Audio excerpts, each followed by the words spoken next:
I met this girl when I was 12 years old. Give her everything, shot up the world. Every time.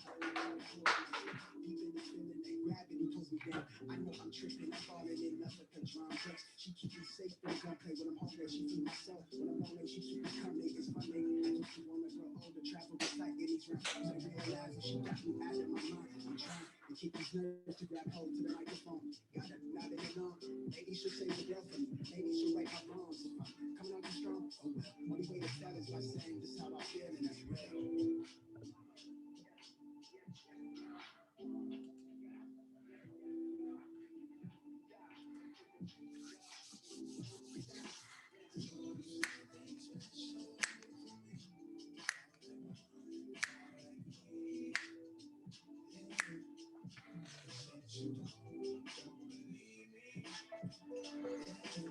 I need your information.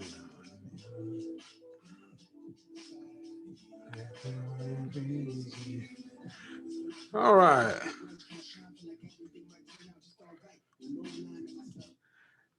Let's get into this show. This is going to be pretty dadgum epic as far as I'm concerned.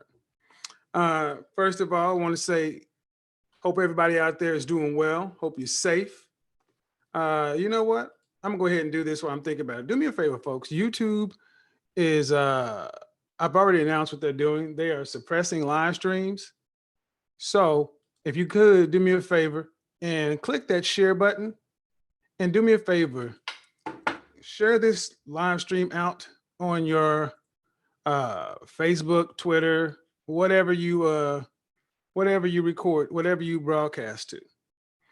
All right. Also, this is also a good time for me to get you guys to go ahead and make sure you have your notification settings checked.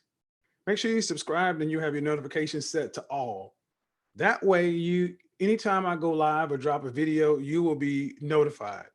That's the only way you're going to know. Right now, YouTube is doing this for everybody. You can remember how you used to just be able to go on YouTube and just see what's happening, and it would show you the live streams that were happening. Now you actually have to go to the particular, you got to go to the particular channel. So that means you got to go looking for somebody. So I'll do that. There we go. Make sure I can control my camera. Shout out to Dean. What's going on, fam? Last night, I went over to, Last night I went over to a content creator's channel called The Real Dana. And I will leave a link down in the description after the show is over. She had, appreciate it, my friend. She had Judge Joe Brown on her show yesterday. And they were discussing, what is a Black man's responsibility, especially during this time of crisis. And I thought, interesting. Now, that subject has been discussed several times over on this side of YouTube. And I think it's kind of funny. I'm still trying to get the setup right. I think it's kind of interesting. We want the candle in front. I think it's kind of interesting that did it take a pandemic before folks start listening? Oh yeah, get that out of my face. Did it take a pandemic before folks start listening? Here's what I'm gonna do. I'm gonna go ahead and start the stream, the broadcast. Settle in, folks. We're gonna be here for a minute because I'm gonna open up the panel later on for discussion. And I want opposing points of view, okay? So I'm gonna open it up for discussion, but let's go ahead and get this thing started. Shout out to the moderators in the channel. Here we go. 164 people watching. We're doing pretty well. We're doing pretty well. We're going, this is about an hour and 20 minutes long. I'm going to be commentating here and there. So let's get into it. All right. The person you see on the screen right there is the real Dana. Okay. And they had been talking for about an hour and some change. And then I came along right about now. We do have a caller. Call 405 area code. Hi. Good evening, all. Hello, Judge Brown. What's going on? Yes, sir. So the topic is, what is Black men's responsibility during the crisis? Well, I'd like to ask a question if I can. Let me answer the question first. I think Black men who are married, who have their relationships, are taking care of their responsibilities. I think the broader question is the women who are, the question I think we're implying is, what is Black men's responsibility to Black women who are unattached? And the question is, how can you be responsible with someone you can't get along with? How can you protect someone? If we can't deal with each other in peacetime, why is it a surprise during crisis? So, Well, okay, go ahead. see, men have an obligation to society at large. It's called altruism. Mm-hmm. So if you see a woman in distress, it's your obligation as a man to go to her rescue. Turn up your sound. This is what we got, guys. Turn up your sound. I'm not going to blare it. It's the same volume I have every night. So anyway, this is what we're going to do. So listen, and here's the thing. I want everybody to make sure, moderators, let people comment, but I want people to remain respectful.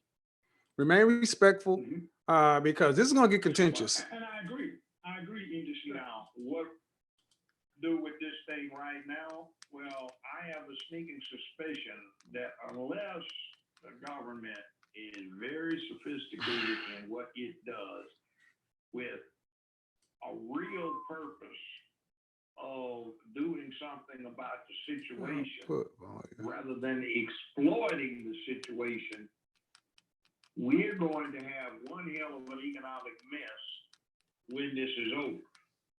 Mm-hmm. Well, if I'm correct, I think the two largest employers of Black women are one, the federal government, and the two, retail. And those sectors are going to be hard hit. But I want to go back to something that you said. If you see a woman in distress, yes, I think any man who has any decent guy is going to help any woman he sees in distress. But are we just asking about in distress, or are we just talking about just in this time?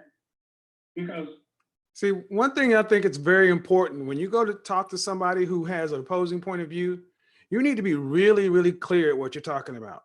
And oftentimes, another sales tactic is to reframe the conversation and then get their buy-in.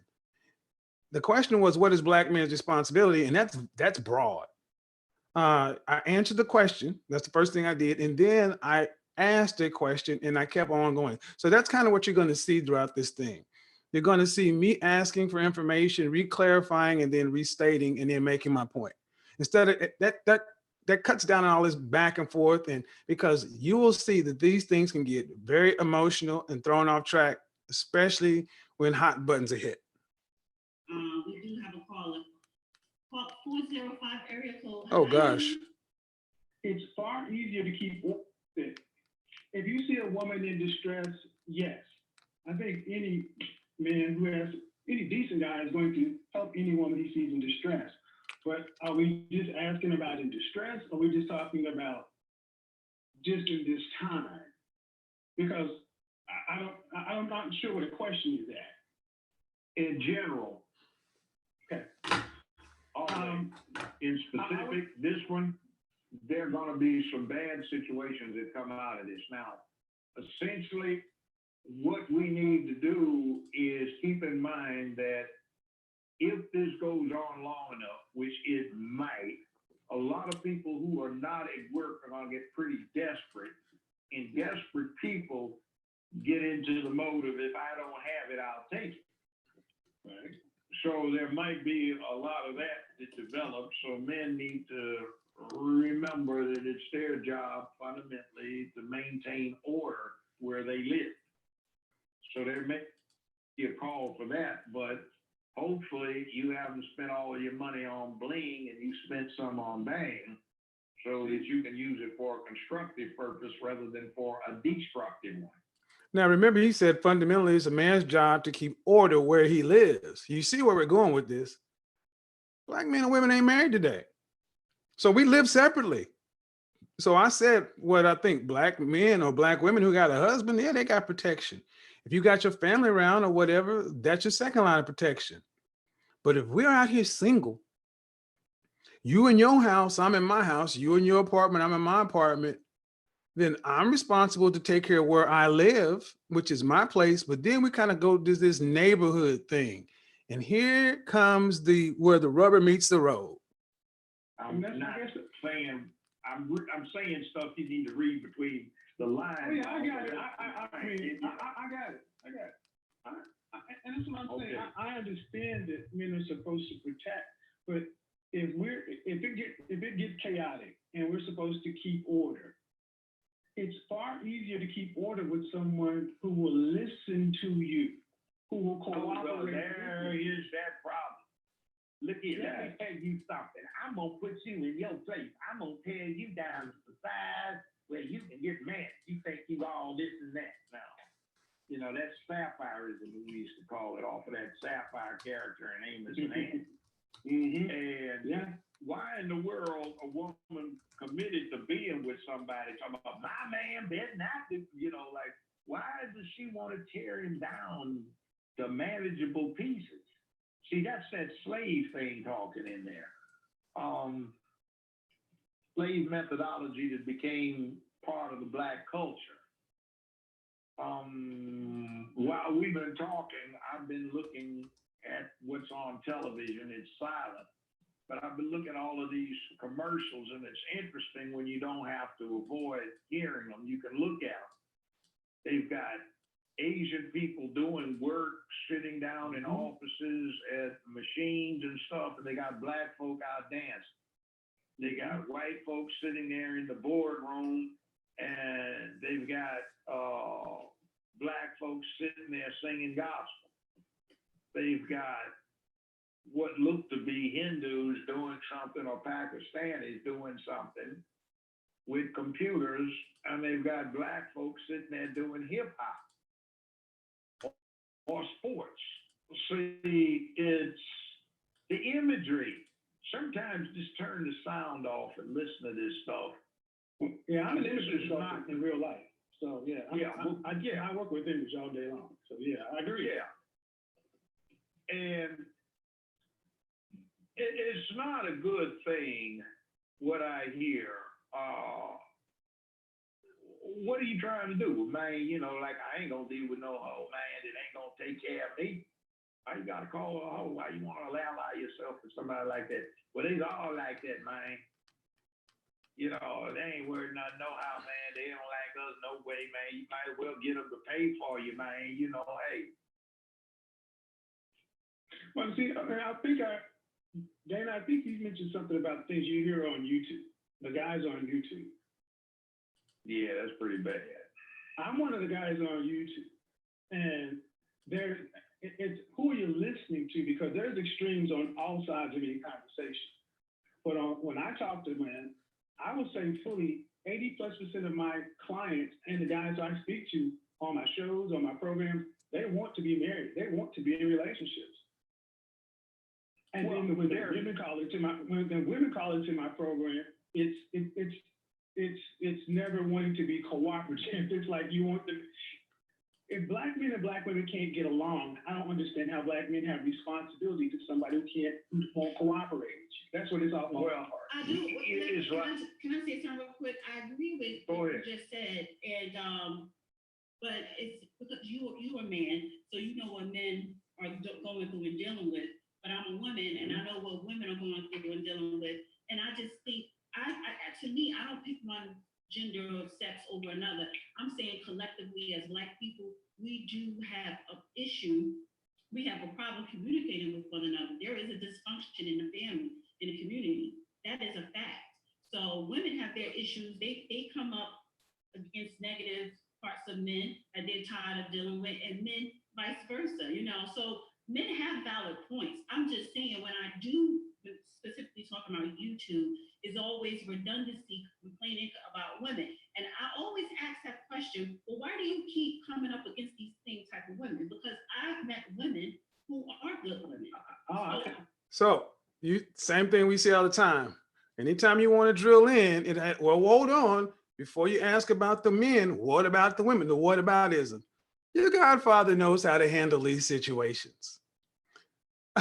And then the second line, well, then first we get to the whataboutism, and then we got to question, well, why are you running into all these women?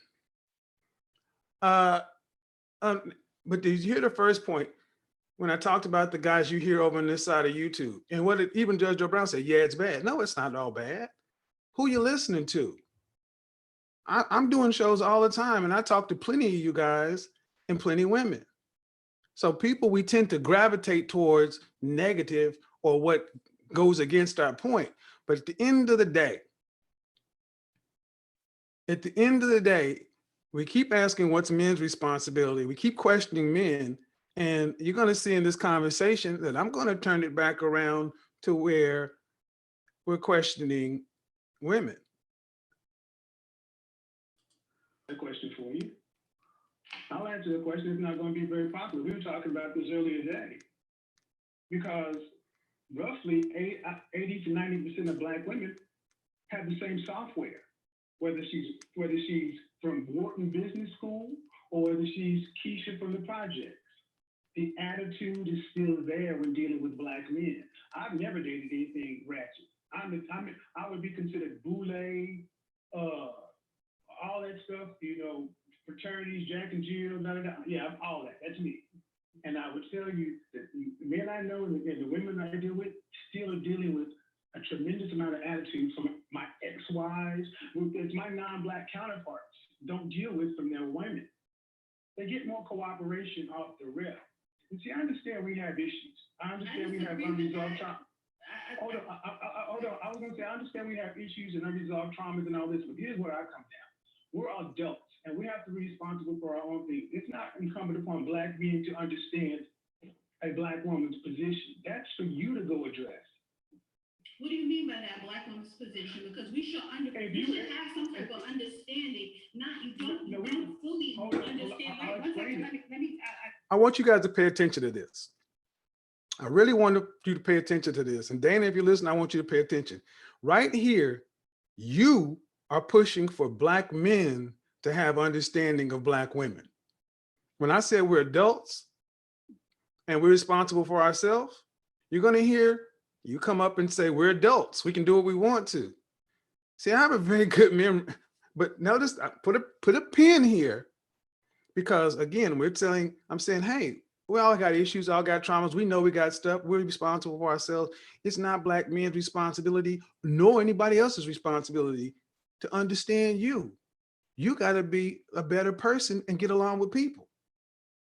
Now, this is going to be the push for, no, you got to understand, you got to deal with all your stuff, and then you got to deal with all 20 million of our stuff too.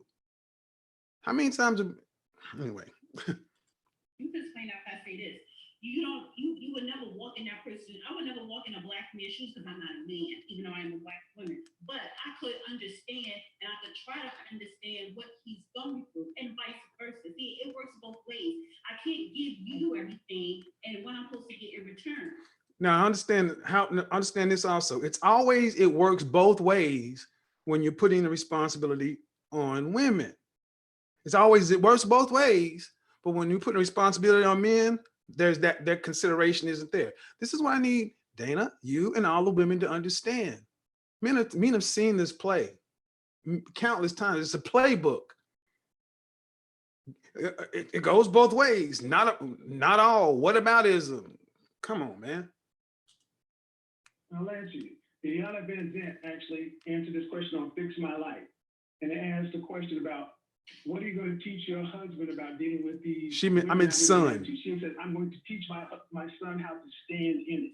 I mentioned how Iana Van Zant, when asked the question about how she's going to teach her son how to deal with these Black women out here that are so problematic, this mother said, I'm going to teach my son to stand in it with the women. I need you, I got to focus on that. This is your son, your pride and joy, your baby boy. And you're going to put a burden around his neck to say, you know what? You need to not only run your life, deal with your struggles as a man, a Black man, you need to also be prepared to stand in it with her. But is she standing in it with you? Is she even doing the work for her issue? Hello. No. First off, we got almost 300 people in here. Y'all better hit the super chat button, hit the like button. Y'all have been starving for content. Ain't nothing been on. And this is going to be at least a 3-hour show. And it's going to get good. I'm doing this because this directly hits on the Black male image. The Black male image is always the male image in general, the Black male image in particular is always under assault. Same talking points. Same stuff over and over and over again. But what you're going to find is more and more, we're starting to push back with the truth, facts, data, and statistics, undercutting these points. The men you're talking about are somebody's sons. But you talk about men, but I would love to hear, do you expect your sons to do the same thing you're expecting all these men to go out and do? Understand something. Whatever my issues are, see, as a man, what my issues are, if I had mommy issues, daddy issues, whatever, I'm responsible for my state. It is not I'm not expecting a woman to actually come in and fix me. Right. And I expect Black people to know what our experience has been in this country. And I ask Black women all the time. You know you got all these issues. I know I got. Where's your counselor? Who's your therapist? Who you talk? Right. I see what you're saying. Oh, I definitely agree with you, Nathan. Now I'm gonna give her credit. She agrees to some of the points. Something in that, give you a classic example. Almost 30 years ago, I had the Million Man March on DC. All right, nothing basically but Black men. Then they had the 25th anniversary of the thing. Hold on. This person called C Dub asks, how are men's image being assaulted here? If you can't see that, you're in the wrong channel. I'm not here to hold your hand. I expect I'm talking to intelligent adults. I mean, for real, how are men's image being assaulted here? And thank you for bringing that up. It is so common. It is so much into the culture and into the normality that we don't even see how poorly you treat your own men. Just in happenstance, just in everyday conversation. It hasn't got heated. It hasn't got contentious. I just had the nerve to say, hey, you're an adult, I'm an adult. It's not my responsibility to understand you. It's your responsibility to come out to the world as a fully functioning person to help get on. Anyway, yeah, it's going to get good here. So thank you. 20th anniversary, something like that. And all I saw was women. And it's like you say, brother, a woman can't teach a man how to be a man. And she can't do the man things for a man. She needs to focus on what it takes to be a good woman, which is something that's missing. We have a setup now where we have single parent head of households that wanted it to be that way. They got that way by choice, not by circumstance. And they don't have a man around where the boy gets taught manhood. You don't have a system that's teaching manhood. And everything is through the scope of what women see. Now, as a child, when my mother had me and I'm going around with her shopping, I'm listening to women talk about what they don't like in men. when I was with Dad and his friends and my uncle or two or three, I heard them talk about how foolish women can be and how they're like children and you have to indulge them, but you always have to manage. See, boys don't hear that now. And they get a warped idea of what they're supposed to be about. So nobody wants to have anybody in charge. Everybody wants to be the leader, and everybody's not fit to be the leader. Who's raising the boys? Yeah, nobody's raising the boys. And then Well, the mothers, they're being raised. They're being raised. But they aren't being raised right. Which that's the problem. If they're not being raised right, you can't. Who owns that responsibility? Well, Not the person who's not. No. Listen to how quickly that came out. Judge Joe Brown gave a nice explanation. Boys are being raised to look at the world through the eyes of women. And he gave an example. But when we get right down to it, 80% of children in the Black community are being raised by women. And I said, who owns the responsibility of how these boys are being raised? Right on cue, mom and dad. Logically, that's not even possible. The person that's not there, you cannot have as much responsibility as the person that's there 24/7. Let me go ahead and double down on that. The person who's not there, ladies, cannot have as much responsibility as the person who is there, ladies. And see, here's what you don't hear. When the boys turn out deficient or ineffective, it's both people's responsibility. But when he beats the odds and is an outlier, I don't hear women rushing to give the non-custodial father any credit. Please, somebody, please tell me at least 5 instances where you hear men who've made it and the mothers getting up and saying, I gotta give, yeah, our son has done well, but I gotta give his father praise too. He's been there as well. So you want the credit, but you don't want the blame.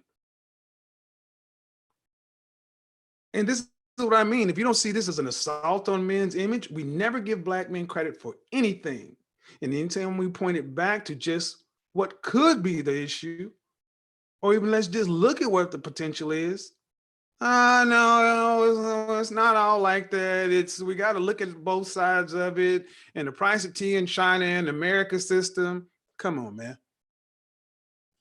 All right, hold that thought. Go ahead, Judge. You wanted to say something, Judge Brown? Okay, here's the other thing too. See, that works 2 different ways. When there's no father in the home, the daughter growing up doesn't say, Daddy, could I have $20? I want to go to, baby, I just gave you $10 the day before yesterday, Daddy, please. Okay, here, here's 40. Don't bother me for the rest of the weekend. See, now she learns how to deal with a man. If she doesn't get that, what she grows up doing is putting one hand on him. Let me tell you something, what I'm going to make you do. And that doesn't work. So you see, you need the mother and the father, or at least if you don't have the father in the home because he got killed, he's at sea or something, or he's on an expedition, you have a village standing in for him. We don't have married before they had him, though. Yeah, well, because they don't have the attitude toward men that they're supposed to.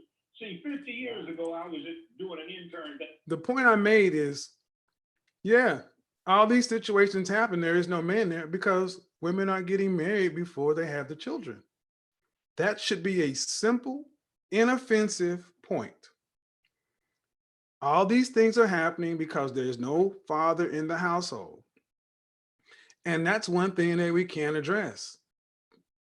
Don't have a child until you are in a marriage. That should not be offensive. That shouldn't be controversial by anyone, by any stretch of the imagination, simply based on the accumulated facts, statistics, data, the numbers, even the eyeball test. You shouldn't be, no one should argue that point. But it will be. And one of my assignments was studying the slave pamphlets on microfilm in the Library of Congress. And one of the things that they were teaching the slave owners how to raise slaves for fun and profit was what to do with the black woman. They said the key to keeping a successful flock of slaves on your plantation or elsewhere was to understand that the key was the black female. Did you guys understand the point he just made when he said he was studying at the Library of Congress, looking in the slave files on microfiche, not on Google? He actually had to go to the Library of Congress, sit down and do the work. And when he's reading the original documents from the slave masters of plantations, what did he say? The way you ended up keeping slaves on your plantation and working? And it's usually professional athletes, mothers that take credit, and pro athletes are top ones, so that rarely happens. It's not that you got to beat them into submission, this or that. He said, all you have to do, everything runs through the woman. Now, this is where we tend to go out and see, well, see, look, it's the country, it's white supremacy, it's racism. Okay, you can grant that argument. But then you still have to have the other side of it too. It's about to get deep. You must cause her to raise her offspring as slaves. You don't have to do anything once you set that in place. They will make slaves of themselves because their families will raise them as slaves. All right, here's what I'm not going to do. No, I don't want anybody. Look, guys, I'm trying to have a real conversation. Don't come in here making pejorative attacks on women. Don't come in here talking about folks. Stay on topic. Don't come in here talking about who does what. If I want to say anything, yeah, let's take that out of there. I don't see, one thing you guys are gonna have to learn how to do is have a conversation too. Sometimes, guys, y'all go too far. He was cutting the man out of the loop. Right. And that's what Which we has have right gone now. from generation to generation. So now moving forward to 2020, yeah. And Even if a woman 2020, if a woman has a child and she's not married, that does not give the man an excuse to not be a father in that child's life. You still. If a woman has a child and she's not married, listen to the logical loops you have to get over to get that situation to make it okay. There is no such thing as if a woman does anything. A child is a decision. When a woman has a child, she decided to have it. Notice the word if was put there, like if it happened. No, when a woman decides to have a child, the father doesn't have the ability to just drop out. You see how quickly you make that link to the woman who said men's images and under assault? We automatically believe all women. If a woman decides to have a child, the father doesn't have the right to just drop out or not be a father. Oh, we're about to tear this thing apart because, like it or not, Black men are some of the best fathers in the country. And we aren't the ones leaving relationships. We aren't the ones walking. I need you to hear what I just said. Men aren't the ones leaving the relationships. Countrywide, we don't file the divorces. We don't leave. So if a father's not there, you didn't get married before you had the baby. That's your responsibility, ma'am. That's 100% your responsibility. Your body, your choice. Okay. 100% your responsibility. If you were married and the father is no longer in the home, if you're one of the 8 out of 10 Black women that file for divorce, then you broke your home. You're a home wrecker. Why are you leaving your marriage? You made a vow before God. And even if you grant for the worst parts of the Bible that, oh, he could have been cheating this, that, da, da, da, da, da. Even if half of the people half of the women getting a divorce or doing it for the worst parts, for cause, that's still 4 out of every 10 divorces that women are walking away from for no real reason other than irreconcilable differences, which is just a nice way of saying it's damn near impossible to please you. responsibility. Whoa. One second, hold that thought. I have to read a super chat. Thank you, Matt Shetter. He says, altruism, tiger voice. Here we go. Black men have no problem marrying out. What say black? Okay, let me go ahead and answer this question because apparently I have women in here who cannot deal with simple logic. Two people have sex. Both people are responsible for kids. And no.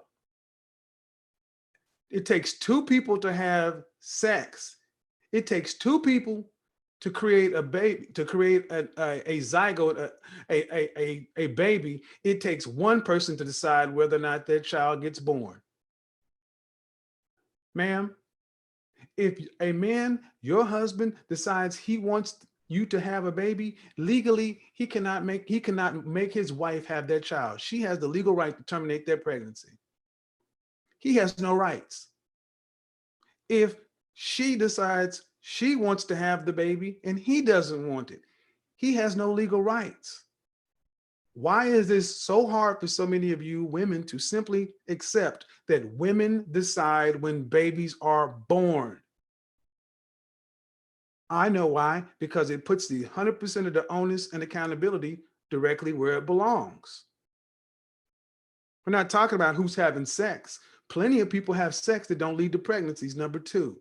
And for the women that are supposed to be the most educated, the most intelligent, the this, the that, then you should be figuring out how to have sex without having a baby. Your non-Black counterparts seem to do it just fine. Why not? Oh, that's a different story. And why? Come on, Dana, with the data. Black men have no problem marrying out. You asked a question of that. And why say black women and why? I'm going to say this too, ladies. I know it's going to get hot in here, but today in here, you're going to stay on point. You're not going to ask 50 million questions. We're going to just put, right? You deal with the question on the table. Don't ask another question. Deal with the question on the table. Don't ask about, well, two people having sex. I'm not dealing with teenagers. I'm dealing with a grown damn woman. That's a simplistic argument. Well, if he doesn't want to have babies, he should use birth control. That's stupid. And I don't expect to treat you like you're stupid. Would you like me to treat you like you're stupid? Do you want us to treat you like you? Do you want men to treat you like you're incompetent, have no agency? Do you want us to treat you like a child or an adult? Because you cannot have both. You got to pick. Black women. I don't care if black men marry out. The majority of black men, over 80%, about 80%, we marry each other. So marry who you want to marry. Just make sure you have a healthy marriage. Thank you, ABC. Go ahead. So one thing I want to point out.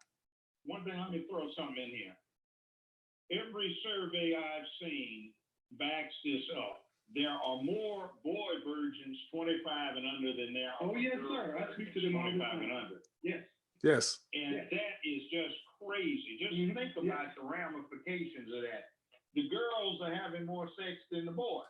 Ding, ding, ding, ding, ding, ding, ding. And you can go back through my shows from Q4 of 2019 to today. I've talked to more incels, virgins, and I've had women come out of the woodwork. I didn't know this many men were virgins. Women are having sex a lot. It's not like men out here being irresponsible. 51% of black men don't have children. See, it's these numbers and facts are starting to actually whittle it down and addressing and pointing the conversation to where responsibility should lie in a situation. And remember, all this comes down to what is a man's responsibility in time of crisis? Usually that means they're having sex with the same boys, but it is what it is. I speak to these incels and voluntarily celibate virgins. See, unlike a lot of spaces, I actually speak to men and women on my show, and we kind of have a rousing debate. And Dana, one thing I would say about the kids piece, I was going to say the whole part about two things. One, marry before you carry. Don't have babies without husbands. And that solves a lot of this stuff. And we got 33, 40 persons. Hold on. I didn't get a chance to make my point. You know, see, so just because I said marry before you have children, notice how quickly that point had to be knocked down. What? Do shit the right way? Get married before you have children? No, no, no, no, no, no, no. See, everybody who gets married, see, that's not perfect. Black women, please knock it off with the, if it ain't 100% perfect, it doesn't work. You look foolish. This woman's about to actually argue against marriage. Wait a minute. She's about to argue against marriage on the whole.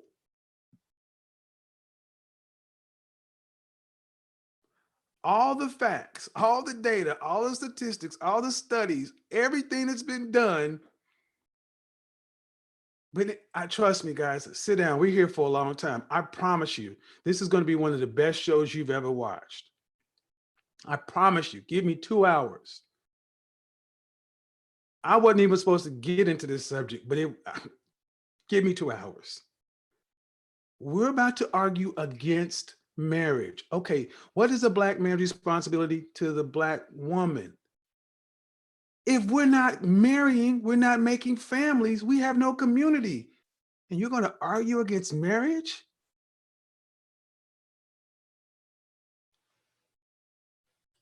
No child is born today that a woman does not choose to have. I don't want to go down the rabbit hole of that. I'm just saying, here's the other side of it. Even when Black women get married, they're filing 80% of divorces. And people say, like, you can't talk about marriage because you have to fail marriage. Let me tell you something. And somebody, apparently the pastor at my church thought I was qualified because I've been to over 2 singles ministries.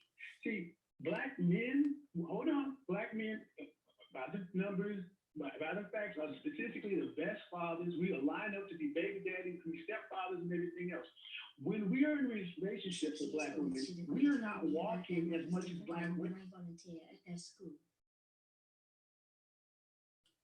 are walking. We have to look at why you're having children without us. And then even when we are together, you're still leaving. Even if you say Black men are beating on them and cheating on them. The point I made is Black men, when we're with you, we're not leaving.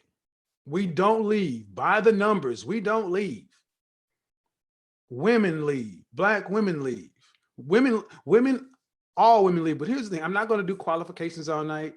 I'm going to speak in absolute. I'm going to say Black women. I'm not going to have to go. I'm not going to qualify everything. When 80% of divorces in the Black community are being filed by Black women file for divorce. I don't need 100%. If it's more than 51%, that's enough. We don't leave. We don't. Who's breaking the family? Who's wrecking the home? Even if you say 50% of divorces women file are for the worst parts of the Bible, that's still 40%. 4 out of 10 marriages that Black women are walking away from Black men from. It's not us walking out. But you give it a number, and that's fine to give a number. But again, you're given a number, not a stat, a number. Watch the mental gymnastics that's about to happen. Houdini would be proud. I'm breaking down the reasons. What is the percentage behind that number? Also, just remember what I said? Anytime you make a point that's going to nail down a Black woman, we got to go ahead and get down into the, we got to give context for it. And we can't just look at the number and accept it. We got to understand why that number is where it is. We always got to give more understanding versus just saying, this is what it says. Well, that's what it says, but what could it really say? You know, you don't know why. And I already said 8 out of 10. And even if you said half of those were for horrible situations, that means the other half are for not for horrible situations. Do you notice how that gave her a choice?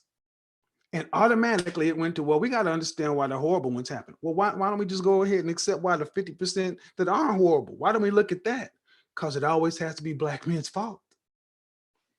It always has to be the man's fault. Judge Joe Brown said it earlier. How to keep slaves on your plantation, getting the Black woman's mind to where everything's always the Black man's fault. and they will do the gymnastics for you. So I said, give me 2 hours. We'll change the way you look at this shit. At your point, you were married. I don't know if you have children or not, but Ms. Okay, you do have children, but you're divorced. Did you stop being a father to your child? No, but you know what? Okay. No, I don't want to make it personal about you, but She doesn't want to make it personal about me, but then she asked me a personal question. See, what it was is I answered, and she knew I had some smoke for her. The way I answered that question, she was like, uh-oh. I don't want that answer because it's going to undercut my point. So I don't want to make it personal. But you asked me if I got a kid. Now notice how I don't like to ask people personal questions, and notice where this whole personal thing comes up. we're not making it and generalizing it. You know, yes, it is nice to be married and have your children. My parents were married, but they needed to then whatever. It is nice to be married. Like it's an option. It's nice to be married. I mean, it's nice to have food to eat. It's nice to have water to drink. Whoa. Shout out to Patrick. Oh, thank you for the message. It's painful as it is. We need to hear this. I want you to understand how casually flippant women have to. It's nice to be married. This message, as painful as it may be, we need this. It's nice to be married. It's nice. No, it should be a requirement. It used to be, but look how far we have gone to the point. Look at what we have to do to continue to justify this. It's nice to be married and have your kids and like that all. You know why you got to say that? When you got a 26% marital rate with Black women, when 3 out of 4 Black women are never going to be married, it's difficult for them to look at it and say, what's wrong? But instead, we got to make something wrong with the institution of marriage because, again, it's nice to be married. My mother and father are married, but they needed to divorce. I'm not going into that situation. But I want you to hear about how men talk about marriage, how the 2 men talk about marriage listen to how the men talk about marriage. Listen to how the men talk about marriage. With that though, David, because May I interject a statistic? Yeah, but I just want to say that your responsibilities don't end if the marriage ends. May I interject a statistic? Go ahead, Judge Brown. For 30 years, I went to judicial conferences. We had to do 16 collegiate unit hours a year. And every year, we got into child support. Do you know what ethnic group pays its child support more regularly than any other in the United States? It's Black men. Thank you, Now, sir. I know that's hard for a lot of people to believe. Now, notice there was anytime something's good for Black men, there's not even an acknowledgement. It's like, so you pay your child support. Now, if you don't do some shit, but when you do something, and why should that be so hard to believe? Because the narrative has to be Black men got to be horrible at this. But where's that coming from?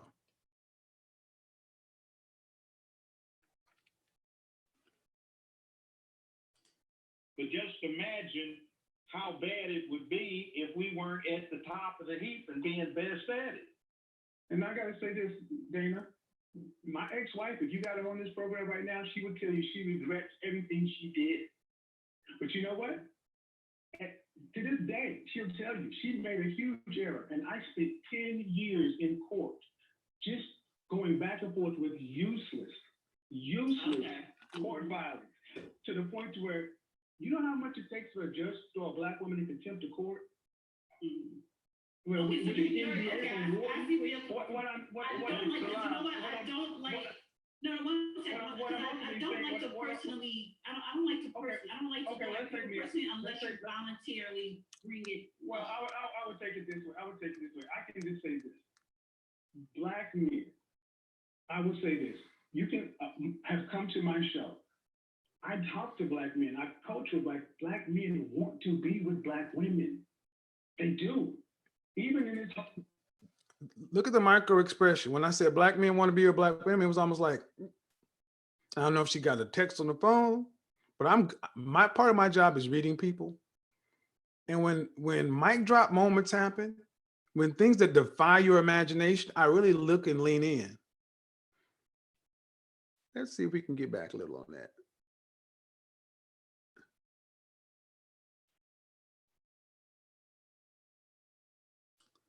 Hold on. I can just say this. Black men, I will say this. You can have come to my show. I talk to black men. I coach with black men want to be with black women. They do. Even in this whole. See that? Furrow Brown, they what? They want to be with black women? Yeah. I've heard it from them. I still hear it from them, even in this Me Too environment. Peel space, Dana, they do. 80+% of black men say, I still want to get married in this Me Too generation. With all the courts, they do. But they can't find someone that they can work with, a black woman that's willing to work with him. Therein lies the problem. It's not. That's why we bring up the stats and the numbers, and it shows a pattern that if the relationships are troubled, and we both have issues, but who's walking and leaving the relationships, and then we're talking about the kids are getting tossed around and all this, and it's not black men. I can tell you, I know many men don't want to be weekend daddies. Right. That's not what you want. But you have, but like Doug says, you end up paying the most child support. The CDC says we're the best fathers. Black men don't get the credit for the stuff we do, and then we're asked what is our responsibility. I love to know what. But this is the issue that I have with people on YouTube, because I'm not going against anything you just said, right? Because what you're saying, it is factual. But the problem is when people start throwing up numbers, and when I hear black men on YouTube throwing up these statistics, you can't just say 80% and you don't go behind the numbers. They don't go behind it. So I got no problem with the numbers because they're factual, meaning you look crazy arguing against a statistic or a fact without counterfacts. But we got to question how the numbers were calculated. I have never, ever heard so many people who want to become statisticians until I listened to black women try to defend black female fuckery. I have never heard so many women who just want to fucking work at CERN or become a MIT, Caltech, become a statistician. They just want to get all into the numbers. Only when it comes to dealing and justifying women's bullshit. Ain't that something? We got to understand how stats are made. You know, this is because you got to attack it because the number makes you look bad. So we got to discredit the number because ultimately, I don't believe that. So I want you guys to, when anytime you're faced with some of this intellectual discourse, you need to ask them if they took the ACT or the SAT. If they say they took the SAT, you need to ask them where they score in math. You need to ask them what they went to school for and where they go to college for. You need to ask them what kind of grades they made in Calculus 3. Because I really find it intellectually offensive, all these wannabe statisticians who want to argue numbers, means, probabilities, sample sizes, and all this other kind of stuff. What are we going to do? Take it from 80 down to 72? 80, it's not really 80, it's 76.5. It's not really 80, it's 73.2. It's, what do you think? It's not really 80, it's 15. There's a conspiracy to make you look bad. Whatever it is a big freaking number. Well, even if it is a big number, why is it so big? We got to understand why the women did that. No, we don't. No, we don't. The world doesn't owe you understanding. You did it. See, notice how much we got to get into the numbers and find out why women are doing what they're doing and investigating the numbers. I keep making this point because later on, you're going to see you can't make this shit up.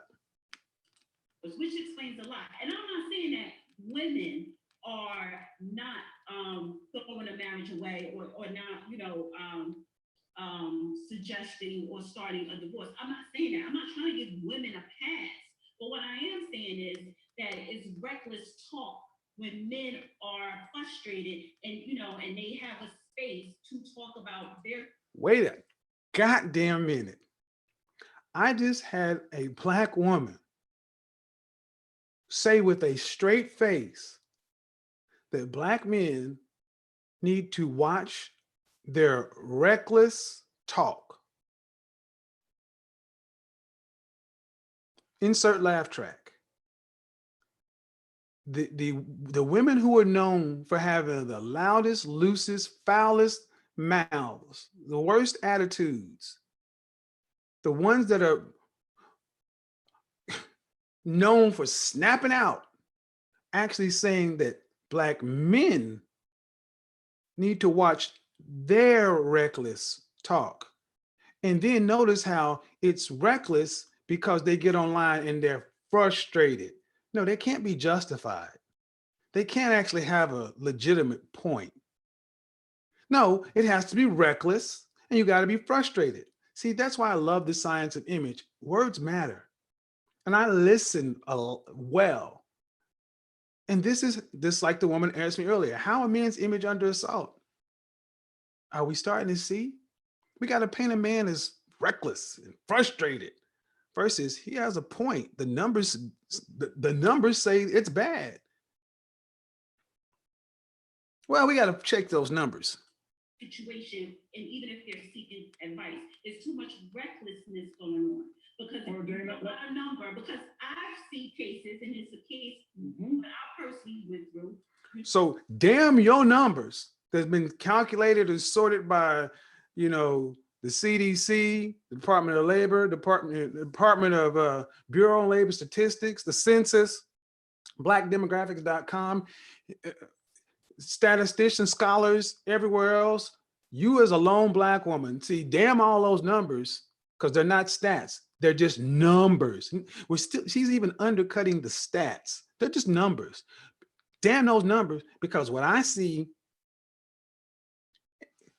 put a bookmark here, because all this is gonna, in the last 15 minutes, y'all gonna be like, I'll be damned. It's a playbook. What I see is the other party was not taking their responsibility. So it does happen. Women, there are a lot of trifling women out there that drag these men through the courts and they're just trying to, and they're good men. And then you have men that they're just not good fathers as well. Notice how that anytime women say something against a woman, she's going to tie it back to, but the men do it too. There's never just women drag men through court. She had to tie it back to say, yeah, but you got a lot of men who ain't out here worth shit. Now I want you to see, does she do that when she nails a man? I want you to ask yourself, do you hear women do this when they nail a man? When they throw out something about men, they don't bring in the other side of the story.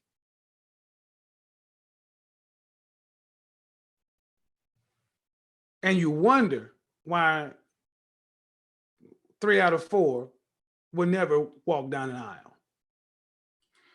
So we have a dysfunction in Black community, in Black people. How about this? As far as the numbers, here's why I say the numbers tend to be an issue for women when it starts to pin the conversation down. See, and we want to parse the numbers that go behind the numbers. Why? Because we're looking for a reason to justify the number. We just have, but when it comes to, we don't do that. Hold on. But when something is said about a Black man, bookmark that.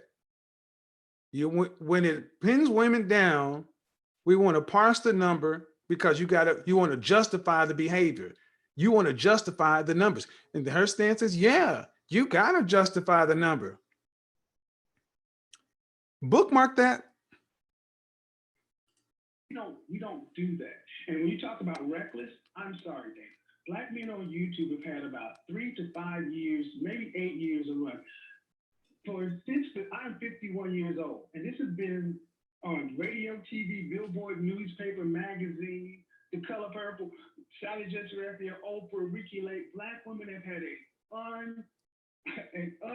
the recklessness that you speak, the black women speak about black men in public.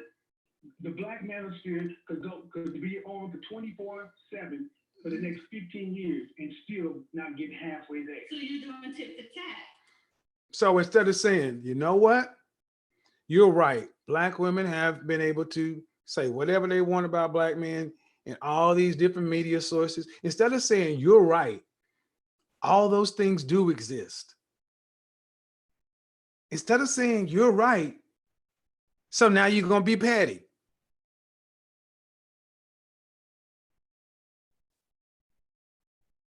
I need you ladies to listen to what's being said. This is commonplace. Doesn't matter how you say it. I'm not being rude. I'm not being hyperbolic. I'm using facts, statistics, data, lived experience, making solid arguments. And every point I'm making is just being dismissed.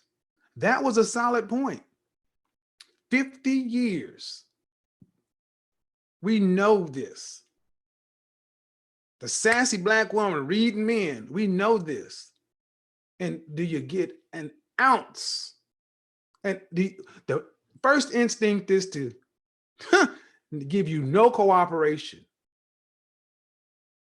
But we got to be understanding, and if we don't get this shit out of my face. No, we're not doing tit for tat. What you do is you have a group of men who have never had their own media. They don't have the access to media. There's issues with that. But here's the thing, a black man's image since the birth of a nation, 1950, has been co-opted for them. Black women have had more access to media, 82, starting with Oprah. So black women have been heard. It's always, hear the black woman. Black men have been silenced. Even when Shahrazad Ali came out in 89 and 91 on Ricky Lake, Sally Jess Raphael, you know what would happen? Soon as she would speak, women would shout her down, men would shout her down. Men would try to speak up. Go back and watch those shows and just listen to the virulent arguments. It's almost as though we don't want black men. Let me tell you something, dude. You come on my channel talking crazy. Don't come on here talking about black women like, hey, look here, man. Look. Keep that shit to yourself. If there's going to be an indictment made against a group of women, you let me do it. Don't come into my house talking like that. I don't know where some of you folks was raised, man. What the fuck is wrong with some of you dudes? Say it again and I will block you from my channel. Come in here calling women hoes and whores and bees and this and that. I will block you. If you cannot communicate, you cannot communicate better than that as a man, you don't deserve to be heard. I said it. If you call yourself a man and you cannot communicate better than that, you don't deserve to be heard. Damn sure not over here. Because you make us look bad when you do that. I'm sitting over here trying to help improve the black male image. I don't need you coming in here talking like that. They're true because Let me say this. because hold on.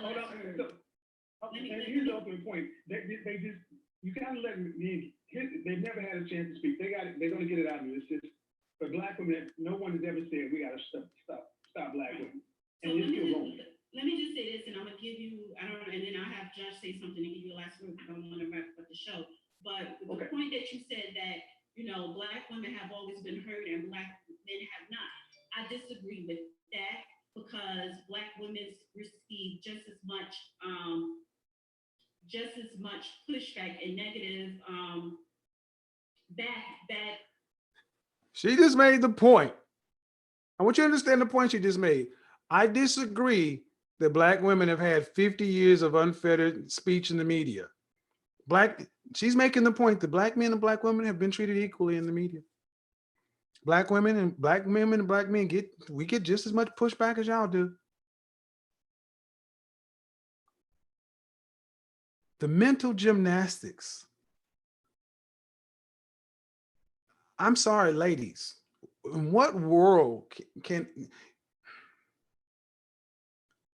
what world should anybody take any of this seriously? Essence, Ebony, Matter Noir, For Harriet, OWN,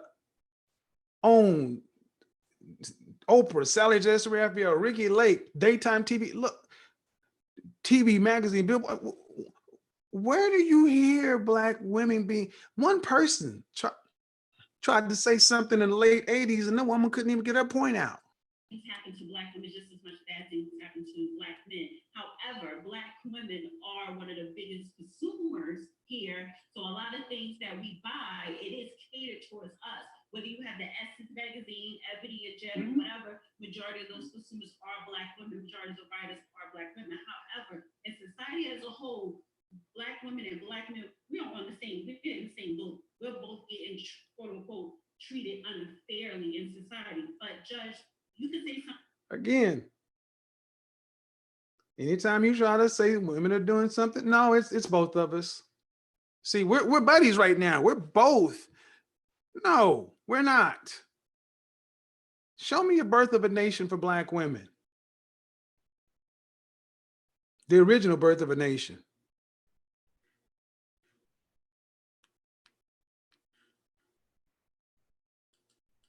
And then you have the last word, Kevin, and then slide off, and then me and Judge wrap up. Okay, let me put it this way. When I studied those slave pamphlets 50 years ago, the slave owner's methodology was always make everything the fault of the Black male. Even if the females did it, make it the Black male's fault. Get the Black female to thinking that it's always the Black male's fault. That is part of our culture. And one of the bad things about this culture is the breeding pattern. Starting about 1965 through 75, a lot of Black women started getting college educations, and so did a lot of Black men. They moved out of the hoods. They didn't have to be there. That type of hookup, of which there were a lot back then, had 1, 2, 3 children, right? Meanwhile, you had this thing down in the hood where the more babies you had, the bigger your check was. And certain people started having 5, 6, 8, 9, 10, 15, 16 children and had never finished school, never worked a day in their life. Well, exponentially, the geometric increase in that population, that portion of the Black community, has gotten to the point that it is no longer an anomaly. It has become the majority characteristic. So in families that had a lot of children, who bred a lot more children, who bred a lot more children on top of that, you have this culture that has grown that is reflected in hip hop by so-called street cred. And that causes some very perverse attitudes to be dispersed in the Black neighborhoods, even amongst those that are now termed boule.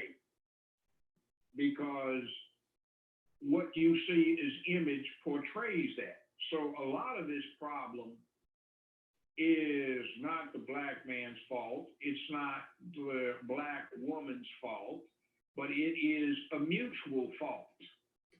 I fault every Black man who's complaining about can't find a woman and he hasn't finished school. He hasn't sacrificed what he needed to get his act together. I fault every Black woman who's complaining about the quality of the Black men when I look at how she's raising her children. Because this is why I divert from the judge a little bit. When he says, I'm with him on mutual responsibility as an overarching point. But when he says, Black men, I hold men at fault who have not finished school and say they can't finish a Black woman. I cite a study later on talking about Black men making it in America. American Enterprise Institute talk about more Black men are in the middle class than ever before. How well Black men are doing. Black men are doing very well in this country. So the group he's talking about is not the majority. To make that point work, you got to go to a minority of black men. You got, instead of going to the majority of black men are in the middle class. Majority of black men are single, no children. Then he made the point, the women who are having children and not raising their boys. Well, that number is far larger and more representative than the number he tried to make with the men. And when you try to tie those 2 points together, you're trying to tie it back to that mutual thing. And those two things are mutual. That's very lopsided. The Godfather's good at this. See, I'm still in the dating game and I'm 70 something. I can still get around. I can go travel, well, not with this thing going on, but I have pretty women, but I mean, the bottom line is I'm so sick and tired of the consequences of a woman making 1, 2, or 3 poor choices and being flat broke busted and want me to come in and help out somebody else's progeny. The cleanup man. Somebody acted stupid and decided they want me to redeem them from the mess they got in. So I'm saying, what do I get out of it? What do you get in my company? Well, yeah, but, to be truthful, other than the booty aspect of it, which is nice, but, you're not the only place I can get it. If it came down to just being enjoyable, most of my female friends are married, and we just known each other for years, and everybody's cool with it because they used to know my ex, or maybe they didn't, but everybody's known everybody. Judge Joe Brown just made 2 arguments you hear all the time. Why I refuse to be the cleanup man, and what do you bring to the table? Notice nothing happened. But if you say those things over here, boy, howdy. 40, 50 years. So, what are you offering me? So obviously I can say I can help you out financially, but I'm not just a meal ticket. What the hell are you doing for me? It's a mutual give and take thing, see. And I look at people like one woman I know, she is brilliant. She's a great writer. She's got great executive potential, but she's locked herself into a situation she got herself in 25 years ago and a husband that wound up going to the penitentiary. She has locked herself in a situation where she is afraid to make a move because she doesn't want to jeopardize what she's got. But she bitches about her circumstances all the time, but she's just got to get up enough nerve to make the move. Ladies, he basically said, you'll sit there and complain about the circumstance and situation, but you won't do the work to change it. Yeah, Judge Joe Brown said he's still out here dating because men, we have options. This is still, what do you bring to the table? And notice it's hard to argue with a man with Judge Brown's age, his resume, his money. Did she get cooked on her own topic? What's it? No, we're just having we're having a back and forth discussion. So, I mean, what is it? I'm trying to push stuff, and you know what I'm doing right now. What's going on, I get truck? feedback from a lot of women that I did. Why do you keep doing that? Why don't you just be quiet and just let things endure? I can't, lady. In other words, why you got to talk about this? You know, many times I get women ask me, you're an image consultant and life coach. Why do you talk about this stuff? Well, because it affects men's image. I can't sit around and not say anything about this when I know better. Mm-hmm. But see,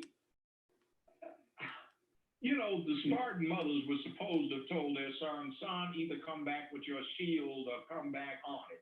The shield was about 5 or 6 feet tall and weighed about 30 pounds. So in other words, you couldn't run, you'd have to throw it away. And we don't want you to throw your shield, so come back with it or be dead and be carried on it. You got a job to do as a Spartan man.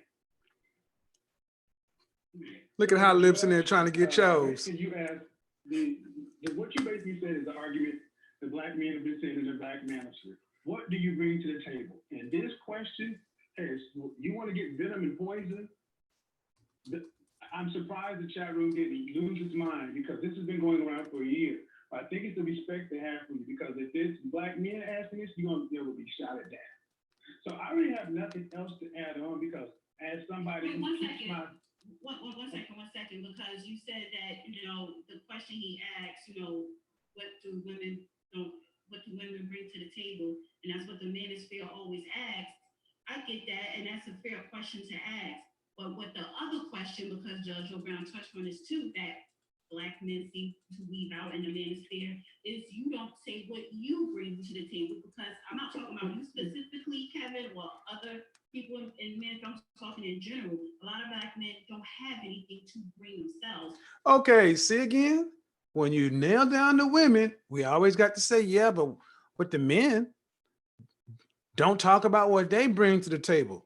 I'm like, what manosphere are you listening to? Because I hear Black men all the time talking about what they have. When men have something, they are happy to talk about it. That's why these panels are going on for so long. Dudes got stuff.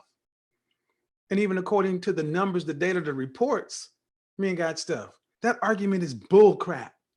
You just basically try to say Black men ain't got nothing. The average Black man in this country is making $40,000 to $50,000 a year. The average white man makes about $50,000 a year. That means the average white woman who's married has to work. The average white man makes $50,000. The average Black man makes $40,000. That means the average white woman ain't sitting back drinking mint julep, eating bagels. She's got to get her ass up and go to work along with her man. But the average white man's getting cooperation. Hispanic men make less than we do. Asian men make more. So 2 out of 3 of those people, one of those people make less, but everyone's getting cooperation. Are you telling me that if Black men went out and got some more, you mean $10,000 more, 40 to 50? Are you trying to tell me that Black men are only $10,000 away from femininity, cooperation, and submission? Get the fuck out of here. If they want cooperation, you don't get cooperation when you don't have yourself together. let me say something to that. But you do have to That's answer it. hold on. Okay.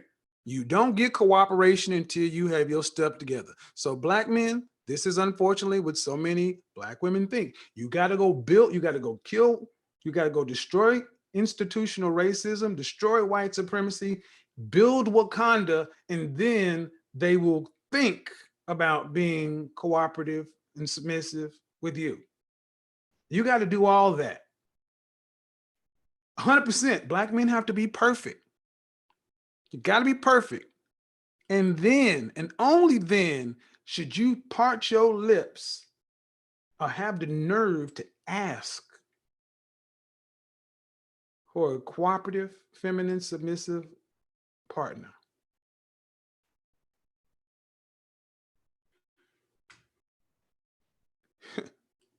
So if what you're saying is true, Dana, then why do Black men who marry out seem to have no problem with other women? Why are non-Black women not making these same statements about Black men? Uh-oh. Black men don't, hold on. This is a rhetorical question. Rhetorical question. If Black men are so bad, then why we have 836,000 more marriages than Black women? There's 2 million more of y'all. You're the least married and the least, and the lowest married in the Black community and the least sought after. Ain't nobody rushing to get Black women. So there's something different about Black men and Black women. So I'll accept the argument. Black men don't bring that to the table. As far as me, I keep my foot dead in Black men's ass. Hold on. Let me just make my, okay, you kind of throw me, you said I have my last statement. Okay. As far as the manosphere, well, I find that people tend to gravitate towards content that they don't want, because I see, and I know there's plenty of content that's along the lines of where I talk about getting men to work, put in 60 hours of it. What's the first thing I tell a man on my channel? If you come to the side of the manosphere I'm talking about, there are plenty of channels, but those aren't the sensational channels. But there are Black men out there doing this work, doing this stuff. And here's the thing. If we're really going to get right down to it, we made the argument that Black men are doing better than they have ever done. Black men are in the middle class at a rate of higher than ever before. The numbers, and this is where the numbers come down to it. The numbers just tell a different story than the old talking points. And when it gets right down to it, Hold right there, Kevin. Do you agree with that, Judge? That do you see Black men now are doing more better than ever? Yes, Okay. but then the perception is not there. right. See, we get the hip hop, and if you ask somebody young, what does your generation contribute to the world? Hip hop. So what? What's that? They don't get it because they've been conditioned to that, and there's no masculine imagery around to contradict that. See, there's another thing. I've dated outside the race, but I've always married inside the race. And It's about to get hot in here. I would say the difference is because of the acculturation that stems from having a slave background is what it is. In black women versus black men, it's a constant fight to see who's going to be in charge, because black culture presumes that the woman ought to be in charge, and black men basically can be hardworking but have little sense. Now, with white women, Mexican women, Asian women, Native American women, the idea is they become part of a team. And like the lineman wants the Super Bowl ring, so he will block for the quarterback. But the woman, if it's in a black relationship, always wants to be the damn quarterback, and she may not have what it takes. And she doesn't want to block or tackle or hand the ball off or receive the ball, so to speak, use a sports analogy. It's a lack of cooperation. It's me, rather than us. It's like I have noticed I've been dating, how old am I? I'd say I've been dating a good 58 years of my life, right? And even if you're putting all the money up, doing everything, it's like one of my ex-wives will always say, my house, not our house. My car, not our car. My condo, not our condo. You know, my vacation, not our vacation. You see how that goes? And we've stuck around each other for almost 20 years. We just had to go. It wasn't cool. What was there was quickly evaporating. She wanted to leave. I would have stuck it out. She wanted to, after he said all that, it ain't ours, it's mine, mine. Out of all that, those great analogies, everything else, what did the man ultimately say? As much of a pain as she was, I would have stuck it out. I challenge any of you women to find women who say this. Men say it all the time. This is why you file 80% of divorces. Me. You're not looking, talking about you want a partner. You don't want a partner. You want a child. When you find someone who's a partner, you run from us. You run from guys like myself, because you can't pump guys like me. Especially not when guys wake up. When black men wake up and throw off that matriarchal stuff that we were raised with, you were your worst nightmare, because that old shit don't work on us no more. And then you got to get over here and compete. So now you're stuck with these revolving narratives, and almost to the point where at some point it ceases to be a narrative and starts to be lies that women are telling. I am careful about calling people liars. But if you continue to say disproven stuff, disproven talking points, disproven facts, at a point we have to stop saying talking points and saying you're lying.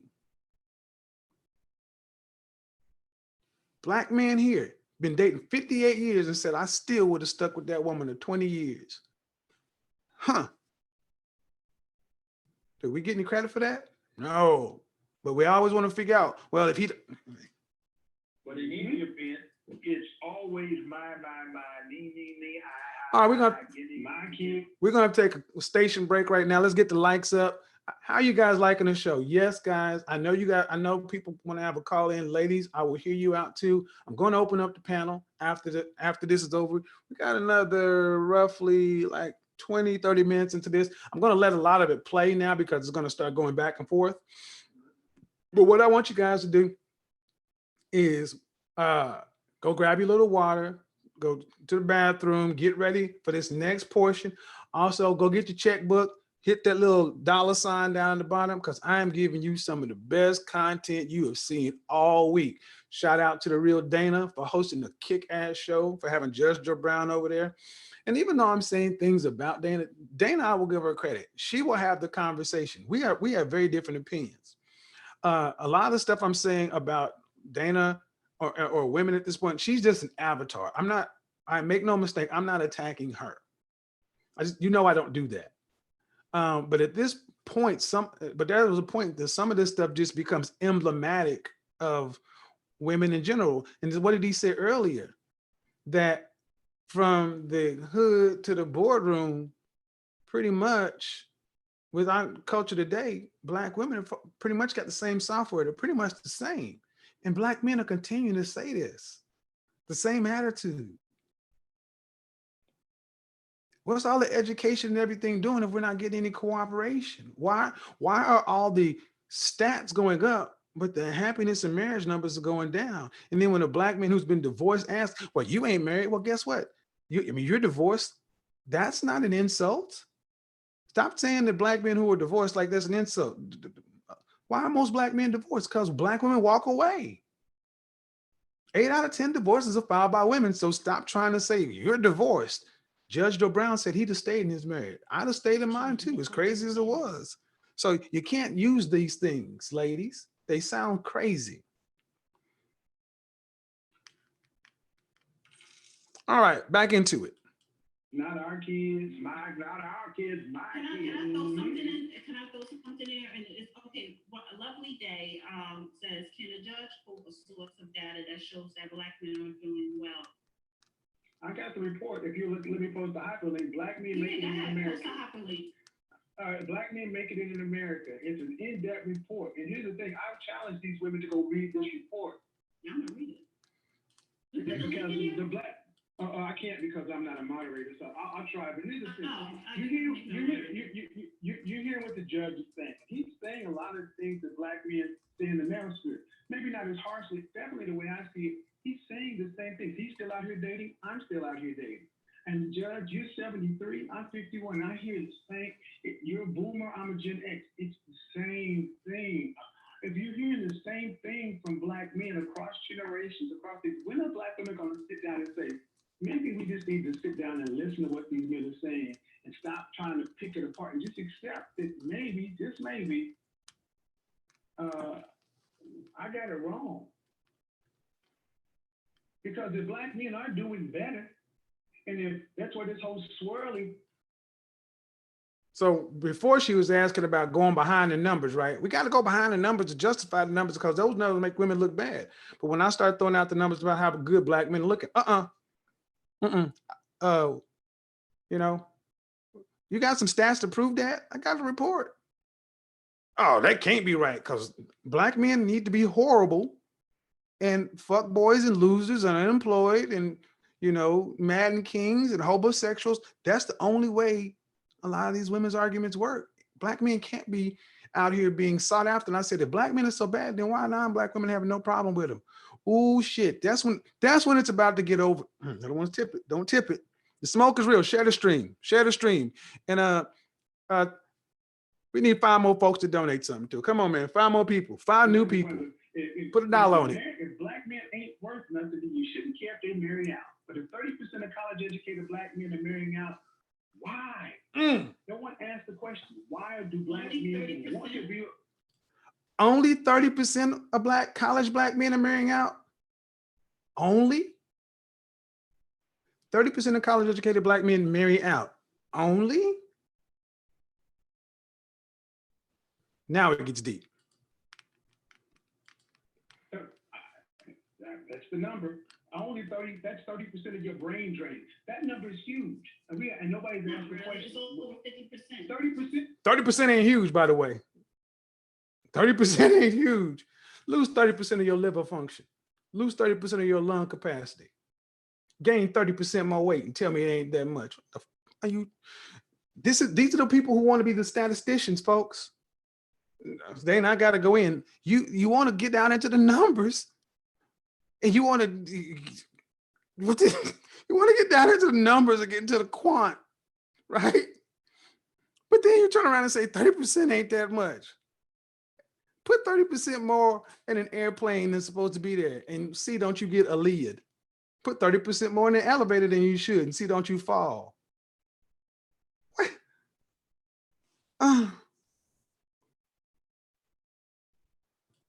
The majority, the majority. Hold on, you tell me, Okay, you I'm tell gonna me. read, hold on, guys.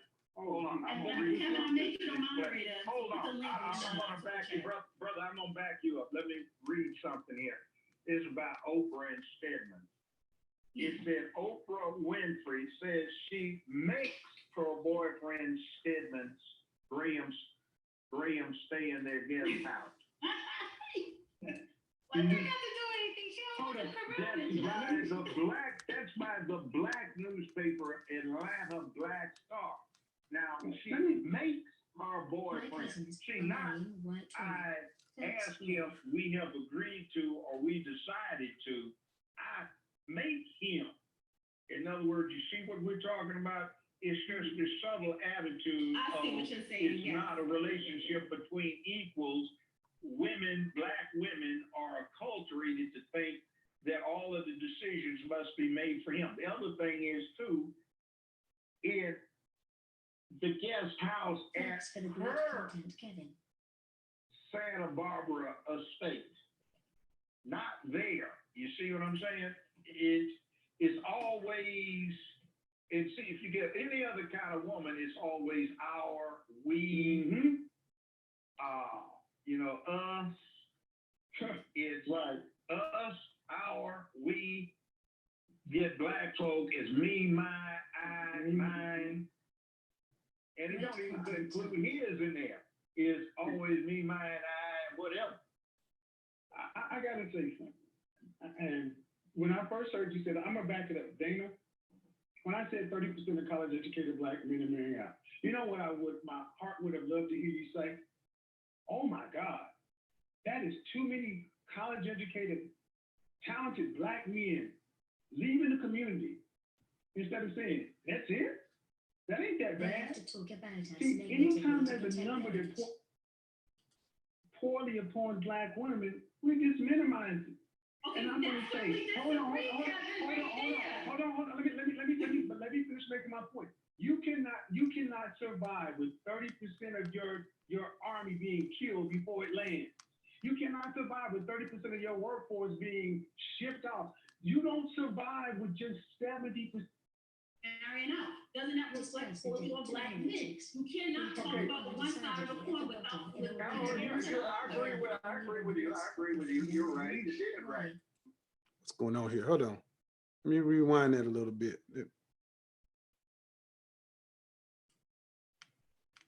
Mine, I, whatever. I gotta say something.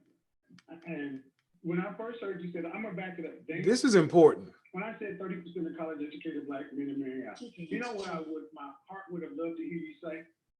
Oh my God, that is too many college-educated, talented black men leaving the community instead of saying, that's it? That ain't that bad. See, anytime there's a number that points poorly upon black women, we just minimize it. Okay, and I'm going to say, hold on. Let me finish making my point. You cannot survive with 30% of your army being killed before it lands. You cannot survive with 30% of your workforce being shipped off. You don't survive with just 70% of your. That's not normal. I don't want to say that's not normal. That's not healthy thinking. Wait. No, I gotta stop you right there. Let's focus right there because you said it reflects poorly on black women. But what is the percentage of black women marrying out? Doesn't that reflect poorly on black men? You cannot talk about one side of the coin without. I agree with you. You're right. You did it right. Look at the commercials on TV. It's always a pretty, in shape, beautiful black woman with a white guy getting married. Beautiful black woman, bossing some white guys. It's a big overweight black sister who's sitting there doing a Popeye's fried chicken sandwich commercial. You don't hear black men complaining, but here's the thing. You don't hear black men complaining about black women who marry out. You hear black women complain about black men who marry out all the damn time. Awesome show, Brother Samuels. Clapping hands. So- Clapping hands. Clapping hands. Thumbs up. Thumbs up. Thumbs up. So again, anytime a number points poorly on women, we gotta justify it and bring it back to men. But I'm about to get to where the rubber meets the road. You don't like I say, you don't hear black women complaining when black women marry out. We don't care. Y'all do. Y'all do. So no, when you marry out, it doesn't reflect poorly upon us. But you know it reflects poorly upon black women when black men marry out, and we're about to find out why. I'm not gonna argue with you on that's that true. one. Yeah, I'm not gonna argue with you on that one. So I mean, and so is that your point? Is that the problem that you have? Is that how dare My you black women? No, my point is this: black women, and I'll be honest, Dana, on panels and things like this, there's always points to be made. But when we sit down one to one, I've had too many black women say, you know what, we on some bullshit. I know I've done some screwed up stuff. I've messed up. I know we ain't right. And when asked one to one away from these panels, I'm like, why don't you say this stuff in public? Or why don't you say this to your sisters? Because y'all can hear it from women easier than you can hear from me. I ain't gonna say that. If I do, I'll get destroyed. I can't tell that truth. I got to toe the company line. And here's the thing in the black community. Like it or not, it is a big mama is the head. It's the matriarchy from the top. And black women, regardless of the fault, it's easier for black women to hear things from another woman than it is from a black man. Judge Joe Brown is beginning a reception that I don't see any black man in the manosphere, regardless of what he said, gets. None. And it doesn't matter how the words are spoken. I hear people talk about, well, angry men in the city and the way they talk, they cuss and da da da. I've said some of the same things in an image consultant, salesperson, PR, advertising way, and got the same responses. Hold on for 1 second, Sam. Thank you, Matt Shea. He says, there we go. I asked you, Dana, what will the black women do when they start competing with the up and coming women made competition? HB said earlier. What do you mean? Well, what competition? Meaning the men? I'm still kind of confused with the way you're wording that. Competition meaning that other women are starting to see that. Here's what you hear when you date out. Other women are saying, other people have, honestly, I don't know about you, Judge Brown. I've had other people ask, how do you put up with black women? I see how they are at work. I've had white men, non-black men, I've had other, and it used to be much more taboo to date out. Now, this generation, millennial, Generation Z, every flavor is available. So now you got Dr. Tia Johnson, professor of Black Masculine Studies at University of California, Fresno. He teaches Black Masculinity Studies. You know who's the #1 student enrolled in the class? White women. And when you ask them why, because I like black men and I want to know what they're about. Niggas and sisters definitely sat down and took a class to learn how black men move. I want you guys to notice what's about to happen. Notice how the conversation is going to forever change since I mentioned the white woman. It has been it's been back and forth, back and forth, back and forth. She could hear me, even if I made some contentious points. But notice how I just mentioned a white woman. One white woman is forever going to change this conversation. And what she say? Don't take that as a compliment that that woman wanted to go to college to pay money to sit down and learn about how black men do what they do so she can better relate to men that she likes. European women love black men. Don't take that as a compliment. Don't take that as a compliment, even though it is. You don't even want black men to you don't even want black men to take compliments as compliments, because you got to keep your foot on their neck because they ain't shit. Because it's always our fault. There can't nothing be right about us. People can't see value in us. I need you guys to understand this conversation is forever about to change. We've been waiting for this point. Here we go. Buckle up, kiddies. No, you listen to what I'm saying. If these women, listen to what I'm saying. Listen to what I'm saying. If you got women who are saying, I like black men and I want to go learn about the culture so I can deal with these men better, I'm asking, what are Black women, where's the attitude about where you want to learn your man more, where you want to be cooperative? And that's what with I'm your- saying to you, That's what the Kevin. judge is saying. No, that's not what the judge is saying, because Judge is saying because the way you go wrong at, Kevin, you want to insert that white woman in there, and I want to direct you to read they were her property. I want to direct you to go read. Listen, no, let me finish. What to say, white woman? Go read they were her property, because if a Black woman says, well, I love Black men, I want to know more about them. For what, Miss Dane? You want to know the struggle, you want to know all the positives. Does it matter? It does matter. It does matter because So we got to know why white women or non-Black women want to know about more about Black men. But I asked her, when have you ever heard a sister talk about she wanted to go do anything? We can't even get you guys to cook. It's a struggle to get you to even do what you're supposed to do, what you claim you're going to do. But again, why you want to know? The white woman? Oh, now it gets real. that white woman, I'm about to tell you, I'm telling you now, that white woman is going to still act superior over that Black man. And my reference is they were her property. Okay, so Black women, okay, so So I don't, if you, let's get this straight. No, I need for you to pull back for a minute. Let me say this. Let's get this straight. If you as a person, man or woman, if you want to date someone and they're not of your race, if you're dating that person because you generally like that person and you love that person and both of you are all cooperative and respect each other, that's one thing. But if you purposely are dating out your race because you don't like your race, that's the problem. I got a problem if you date whoever. My daughter didn't marry in the race, she married out the race, but it wasn't because she didn't like Black men, it's just who she fell in love with. Notice how she made all that shit up. She made all that up. Where did I say anything about Black men marrying out because he didn't like himself? Notice how she made all that up. Judge Joe Brown said earlier, it's always got to be the Black man's fault. This woman just said her daughter married out, but she gave her daughter the benefit of the doubt. But Black men gotta not like themselves, gotta not like Black folk. But then, what are you supposed to do? And here's the So thing. that's the difference.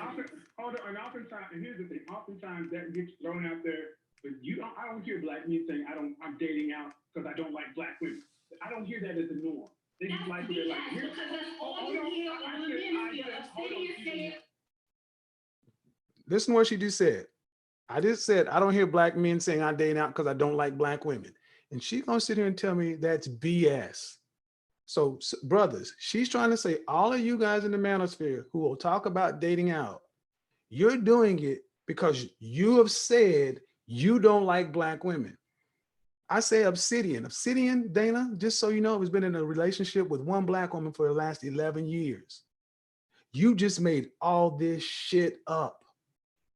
You have completely gone off the rails with rage because of the mention of the white woman. Oh, it's about, yeah. Oh, shit. Look at this. This is crazy. All those other men said. Hold on, Let me just, no, you hold on for 1 second. So I need to reference back to something else you said. 1 second. You said I could speak. No, I didn't. But 1 second. See how this goes? No more politeness. No more, oh, you're my guest. Let me let you talk and let me give you some deference and respect. Oh, no, nigga. No. You brought up the white woman. Let me tell you how it was going to be. Fuck the fact that you got a platform and you can go speak. No. You over here. And I'm going to tell you how this works since you brought up that white woman. 1 second, because I need to reference back what you said. You did say Obsidian and other people don't like their delivery because they're disrespectful. See, that's the problem that people here in the manosphere is the disrespect. Go ahead. You talk about, first of all, let me go back to the original point. The ultimate point the person is making is other women are coming for your men because they're saying, you know what, Black men are raised in a matriarchy. They are more likely to live. If you're dating that person because you generally like that person and you love that person and both of you are all cooperative and respect each other, that's one thing. But if you purposely are dating out your race because you don't like your race, that's the problem. I got a problem if you date. Notice how she slammed the pencil down. Married in the race she married after race, but it wasn't because she didn't like black men. It's just who she fell in love with. And here's the So thing. that's the difference. And here's the thing. Oftentimes that gets thrown out there. Is I don't hear black men saying I'm dating out because I don't like black women. I don't hear that as a norm.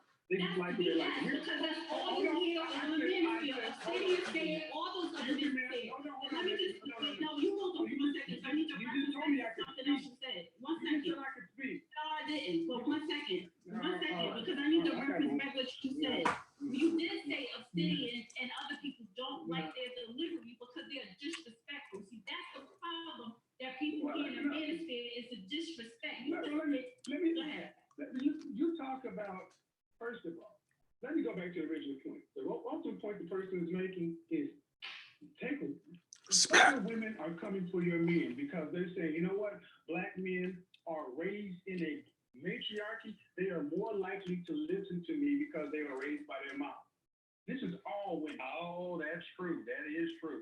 This is why they're coming for, and they're looking at seeing how black women. So you say that woman's going to act superior. Do you not think black men have already had a lifetime of black women acting superior over them?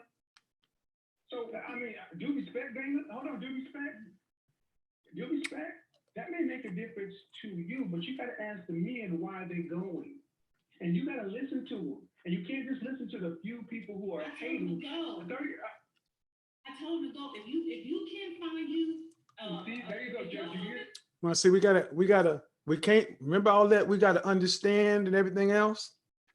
I said, you need to ask these brothers why they're going. You need to ask these brothers because 30% are marrying out. What'd she say? Go. I tell them to go. Where's all that understanding that you want black men to have for black women? Where's all that understanding? Huh? Ain't that a bitch? No, don't cut me off. If you, no, I need you to be quiet because I didn't answer. Wait. Hold on. Let me moderate. Sister, you make your point, brother, hold on, let her go, and then you respond. This is getting interesting. I'm enjoying this. So this is what I'm saying. I tell them to go because if you are having a hard time finding a black woman, if that's what you prefer, and you're having a hard time, and you feel as though it's better on the white side, go. Because hard time, better on the white side.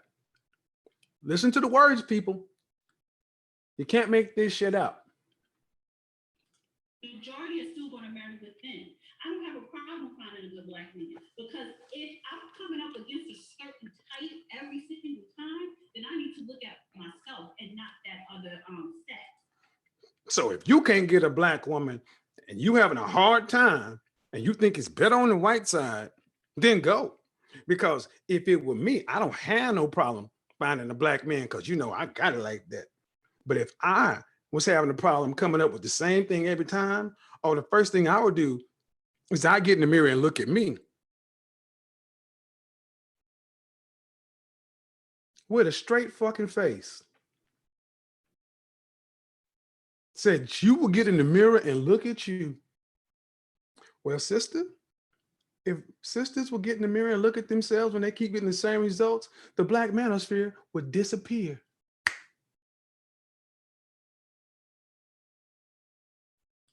Look at what am I doing wrong? Because I cannot believe that the majority is not good. I believe the majority is. And if I need to go outside my city, my state, wherever, then I will do so. But if you so please need to go to the other side, I tell you to go. So black men are supposed to leave the city, state, country, wherever to find a black woman because we're supposed to believe the majority is good. But where do we get this same consideration from black women? They don't treat black men like the majority are good. Leave your city, state, country. Can't even get y'all anyway. See all this understanding? We're supposed to do all this because y'all supposed to be so good. You believe the women are so good, we're supposed to do all that. You guys treat all black men like that dude that did you wrong. And just by the stats, facts, and figures, that's just not the truth. And there's nothing wrong with that. I don't lose sleep. Let's go back to the first point. Before you Here's talk, what I said. real quick, I gotta handle business. Thank you, Matt Shitter. Again, read again slow. Went over your head. Read it slower. I'm sorry. Maybe you need to write it differently. Go ahead. Okay, so point by point. When I said 30% of college-educated Black men are married out, and I said it is only wise to ask these men why they are going. The notion was, yeah, we should have that conversation. We would like to get to know that. Now, you throw a white woman in the mix. I just said marrying out. But when you throw the white woman in the mix, this is the response that you typically get in the manosphere. You throw that out. If you're going out there, it gets reframed. If you can't find a Black woman and then you choose to go marry a white woman, then I tell you to go. So basically, you don't even want to ask the Black man a question. All you look at is the outcome and say, and then we start throwing a bunch of stuff on these men. I reject that. You cannot continue to paper Black men with your perception. That is wholly unfair. You wouldn't like us to do it to you, and you need to stop. And Black women need to stop doing that shit. It is not Okay, cool. so stop right there. Hold on. Because now you're creating this narrative because I'm one. not creating a narrative. I'm used to what you said. Listen, Hold on. one, because we're gonna wait. No, we're gonna hold ourselves to 40 seconds because I'm Well, trying Judge to is find moderating. this. No, he's listening. But what I will I'm say is listening, you but brought up, okay.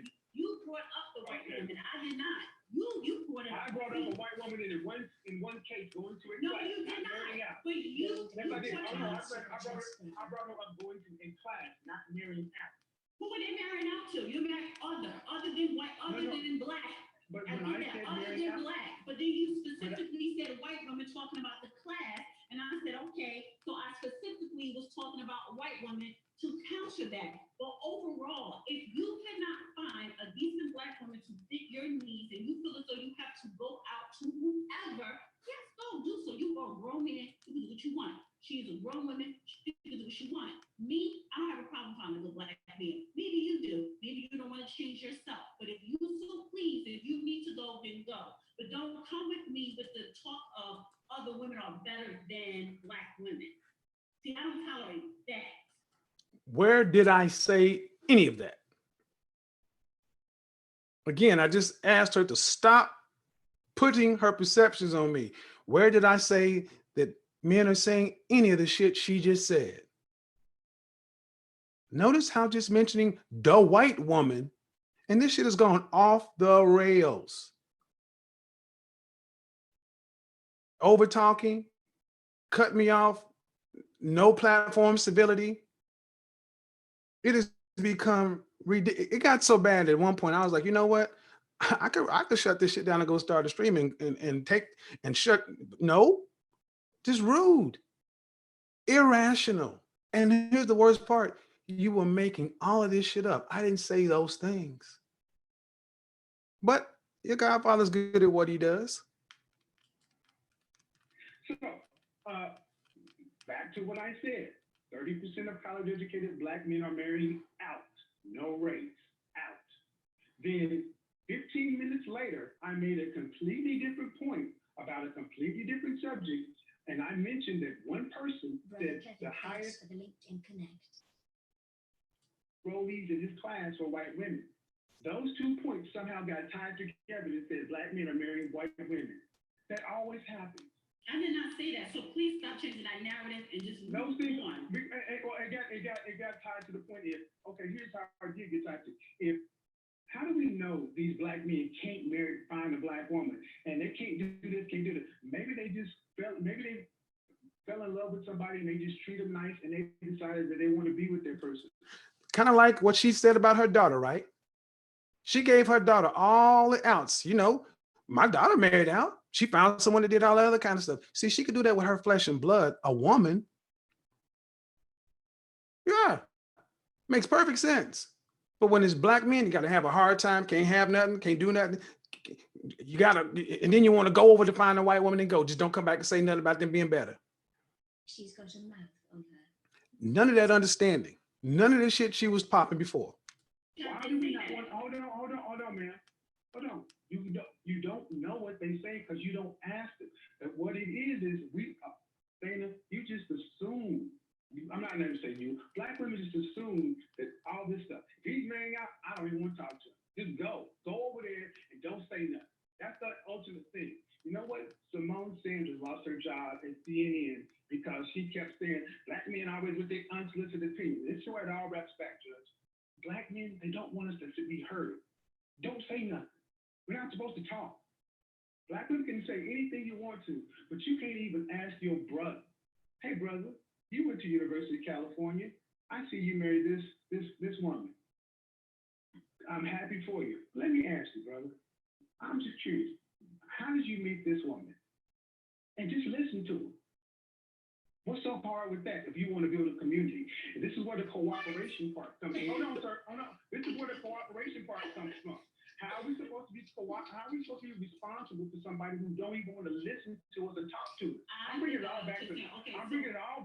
And you're bringing it all. Okay, so if I see a man married outside his race, one of the ways for me to kind of figure out what's the problem with black women or the black people is to ask that man who married out his race, oh, I'm happy for you, but why did you go? Because he may have the answer as to what is the problem with black people. You see your black brother? So in other words, she wanted to get all inside the numbers and get all introspective when it went to why the women did what they did. But when black men do what they do, you don't even want to ask the goddamn question. Let me say that again. You heard the pattern of this woman and women wanting to get all inside the numbers, go behind the stats and get all the context. Go do a census of every black woman in the country and ask each one of their individual stories and have Iyanla Vanzant transcribe all them shits and have Maya Angelou come back and narrate it. But when talking about black men, 30% marrying, college educated black men marrying out, you don't even want to ask them a god dang question. Is he your black brother? Right there. Is he your black? Is he your? Hold on, man. Because I would never go to another person. No, hold on for a second because I'm not finished. I would never go to another person. I want you to understand. Listen how rude she became. Listen how rude she became. Had I insulted her? Did I do anything out of line? And trust me, we're almost at the end. We're going to allow call in. Women, I need you to understand something. Notice how I've spoken the entire time. I brought facts, data, statistics. I've not been pejorative. I've not been hyperbolic. I've not made any insults. I donated to the show. And this is how your black brother got treated in public. I'm a known and rather respected content creator. Platform's far larger than hers. Judge Doe Brown, both of us are more known than she is. But this is how I got treated, just for making a point. Another grown person, and say to them, well, why did you marry outside your race? That's not the first thing that comes to my mind, because first of all, it's not my business. And second of all, as you don't, that's disrespectful. So no, that does not come up. In the terms of this, okay, let me reframe it. In the context of trying to figure out why black men who are college educated are marrying out, in this context, if you could, I'm not saying you just walk up to a complete stranger, but come on, Dana, we're having a conversation about why college educated black men are marrying out. And ultimately what I'm saying is, sister, why don't you go talk to your brother and ask him why he did what he did instead of just saying, I don't care, I got a good black man. Just go over there, but don't say nothing. Why am I asking? So the answer to that question, no, because why did my question? Hold on. My question is why the attitude with that brother. Okay, so I'm about to answer that question because I don't ask another grown person why they did something so I can figure out why we have a problem here. See, I don't need to ask the people who figure out why we have a problem here. We have a problem here for a whole bunch of other reasons, not because you're dating outward. Also, to the fact that I know that 80% of black men and black people, but 80% marry black women. So the majority is still going to marry each other. That's a fact, and it's never going to change. So 20, 30, So what? You can do what you want to do. That is your business. But you marrying a white person is not going to give me the answer as to why it's a dysfunction here in the Black community. So in other words, I don't need to ask black men shit. That's what it really comes down to. 30% don't need to ask them 30% shit. They didn't marry a black woman, I don't care. Now we need to get all black women's opinion on everything. But them 30% of black men who married out, don't give a shit. Don't say nothing. Do what you do. That's fine. Right. Now, did she talk about her daughter married out? I didn't hear all this venom. And that's personal. And I bring it up because I didn't know that. Shout out to O'Shea, came in here with the tricking fund, $50,000 in Uganda. I'm gonna go buy some Uganda. You think some sandals will go with this? I don't know, man. They got some velvet sandals over there in Uganda. Look, man, this is crazy. You don't even want to ask. In other words, you don't want to know why they're not marrying black women. You'd rather make shit up. And 30% ain't that big. So, and the number's only going to continue to grow. So I should have, if I could, I would ask the question, what number is big enough for you to ask black men why they're marrying out? That's what I should have asked.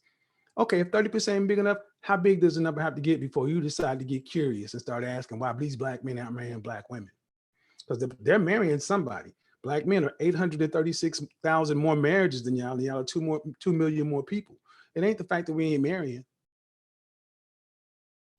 But you know what? The bottom line is you don't want the answer because it's going to come back to.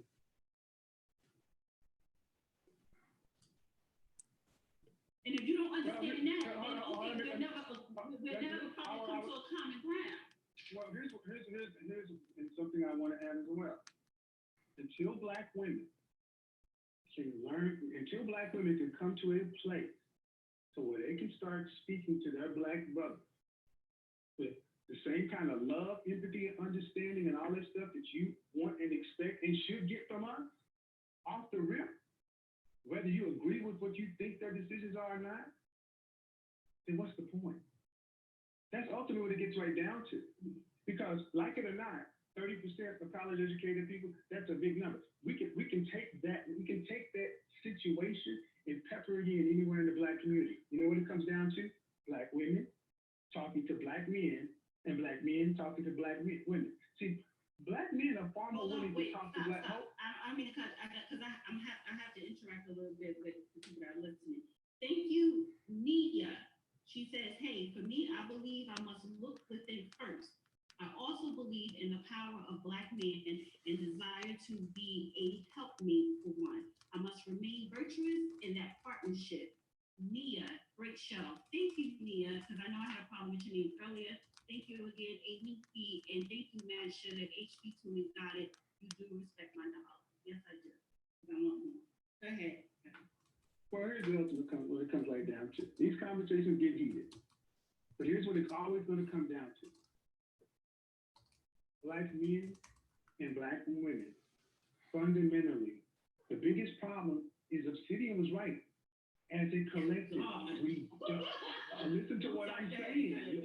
Listen to what I'm saying. And this conversation is kind of black men and black women fundamentally don't get along.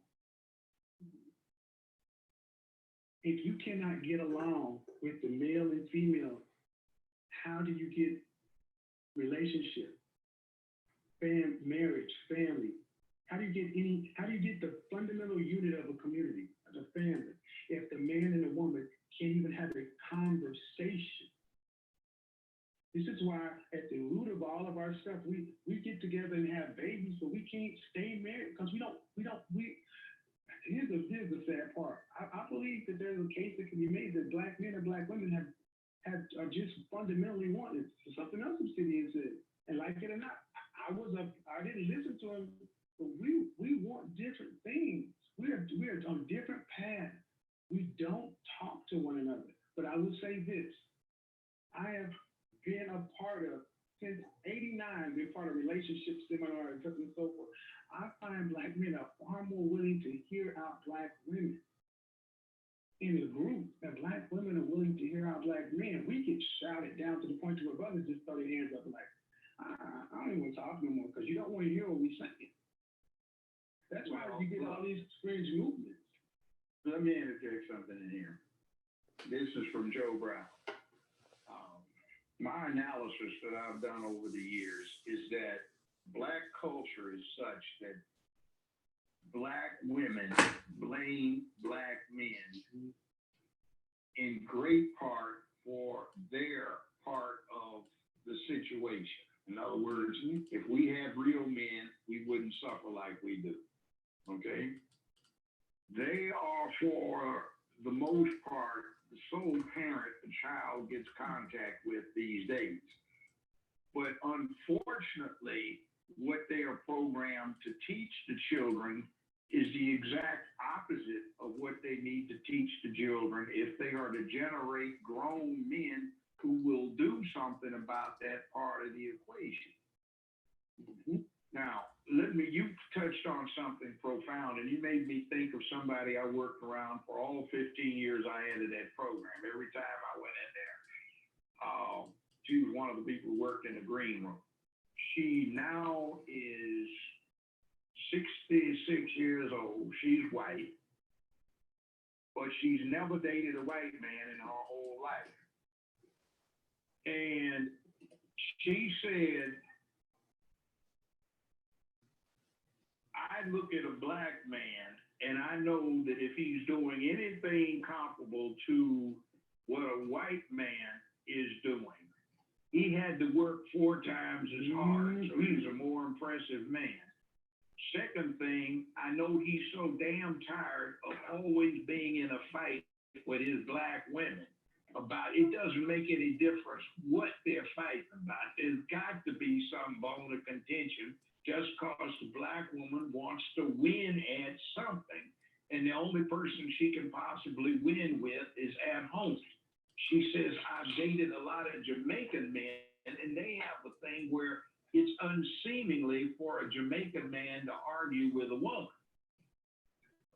He says, there is a difference. He said, but the Black man who is doing A is a much more impressive creature than a white man who's doing A. And he will be more loyal to you than any white man will, because a white man looks at you as an object and the Black man kind of venerates you. And on top of that, when you're not fighting him, he looks at you with almost worship because you are not an adversary.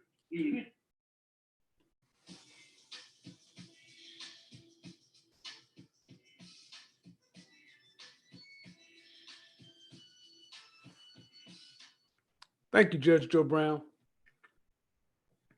Because when it comes from a 73-year-old Black man with his resume, silence implies consent. When she's having to hear it come from a 66-year-old white woman who says, I know that a Black man, if he's doing anything on a similar level to where his non-Black counterparts are doing, he's had to be 4 times as good to get half the credit. And he's had to go through hell.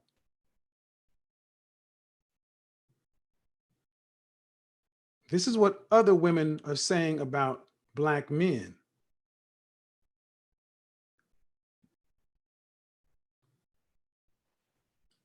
Expect you to be his worst adversary. And then when I got through thinking about that, I said, you know, I was with this last wife for almost 20 years, and it got so the most adversarial portion of my day was coming home. It's like, Yes, sir. why are you the doing driveway it? too? It's like either you're not working, either you're not working hard enough, or you're working so hard that they don't have enough quality time. It's like you try to strike a balance, you never can, just because that's not the point of the exercise. The point of the exercise is I want to win at something. I can't win at life. So at home, at least I can say I won at home. Now that's kind of sick. Judge Joe Brown, the point of the exercise is not winning the argument. The point is to keep arguing because she wants to win. She's not winning in life. So she just wants to win an argument with you. And yeah, that is sick. Because here's one thing, happy people don't act like that. Happy people are not this difficult to deal with.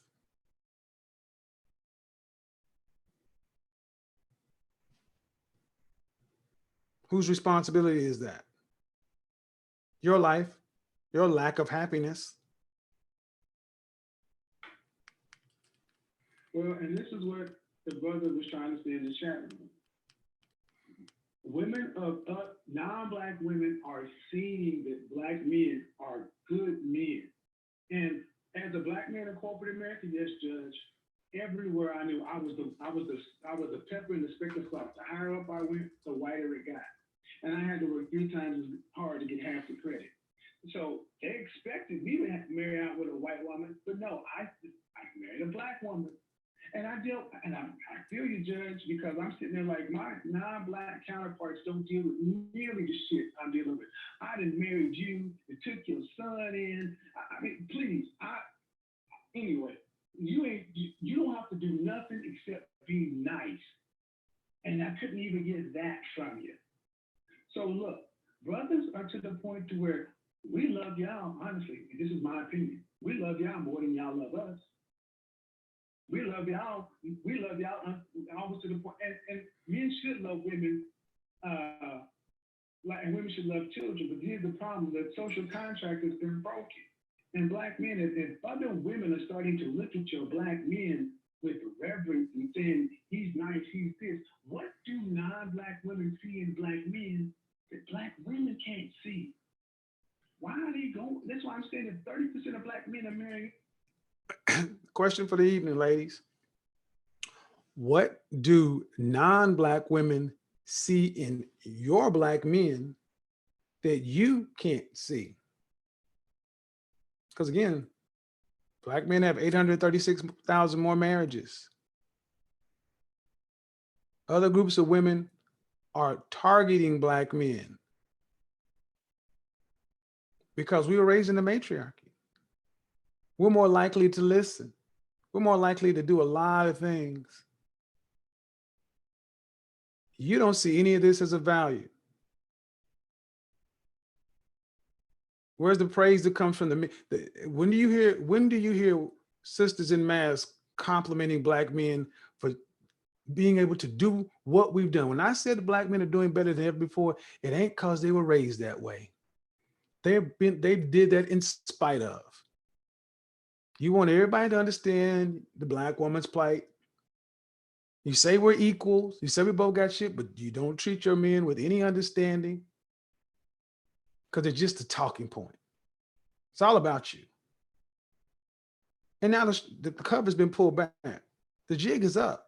People are seeing what it is. That's why women are coming at that's why non-black women are coming at black men in droves.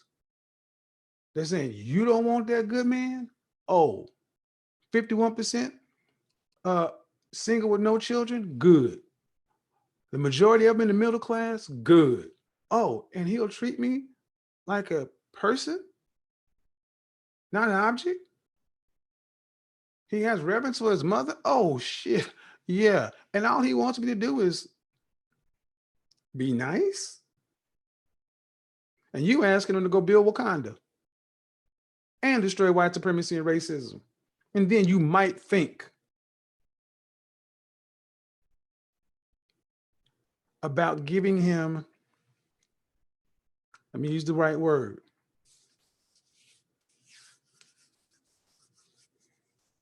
you're not giving him virtue. You're not a virgin. It's not like black men who do these things are getting a woman who's untouched.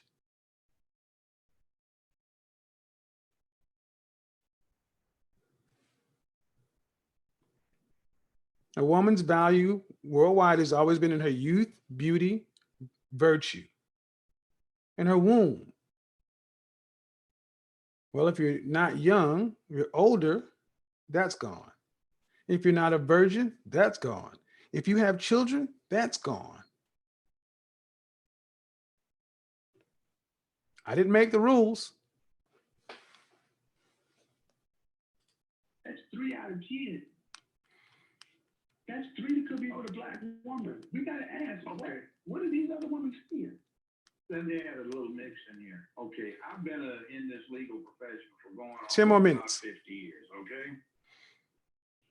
And I'll never forget this. This woman I was involved with, she was taking a grad school course and she started discussing this case, and the facts of the case I found were interesting because the opinion she was reading was written by guess who? Me.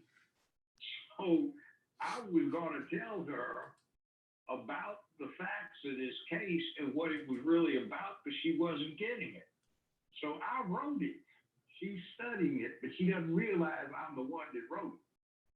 So she's going to argue with me that I don't know what the hell I'm talking about. And it's just like this white woman that dated black all the time. She said, I've noticed another thing about black women. She says, just like you, I listen to you and yours sometimes. It's like, I don't care how much of a real authority you think you are, or how much of an authority you actually are. Your woman, if she's black, is going to think she knows more about it than you do. She says, you know what else is peculiar? I've watched your interaction with these white executives around here. You are a straight black man. You don't take any shit from anybody, and you've got a much greater education than any one of these bozos up in here. But they refuse to admit that there is a black man who knows anything they don't know better. And they act just like black women. I find it interesting that white men act toward black men just like black women do.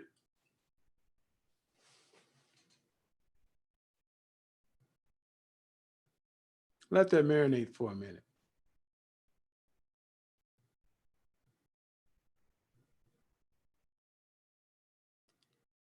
Black women think and act like white men towards black men. You heard the judge just say, he's sitting here watching a student read a paper where he wrote the opinion. She was studying what he wrote. She wasn't getting it. He's Judge Joe Brown. He's Judge Joe Brown. She's random ass student. He comes over and says, hey, let me try to help you. And she tells the man who wrote the opinion, he don't know what the hell he's talking about. How many times do you hear black women arguing with black men? And you got black men with PhDs, engineers,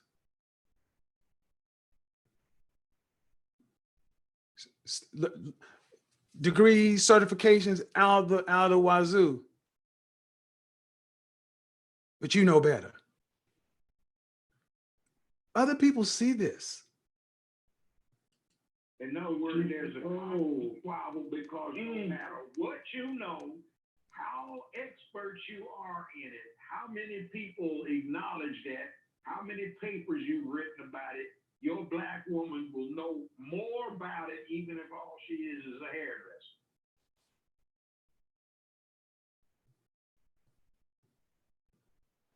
Deal with it. That's you. BGS is in the chat room. What does he say? The black woman pathology playbook: shame, guilt, insults, and the need to be right. When you got to be right so much that you know more than the man who wrote the damn book.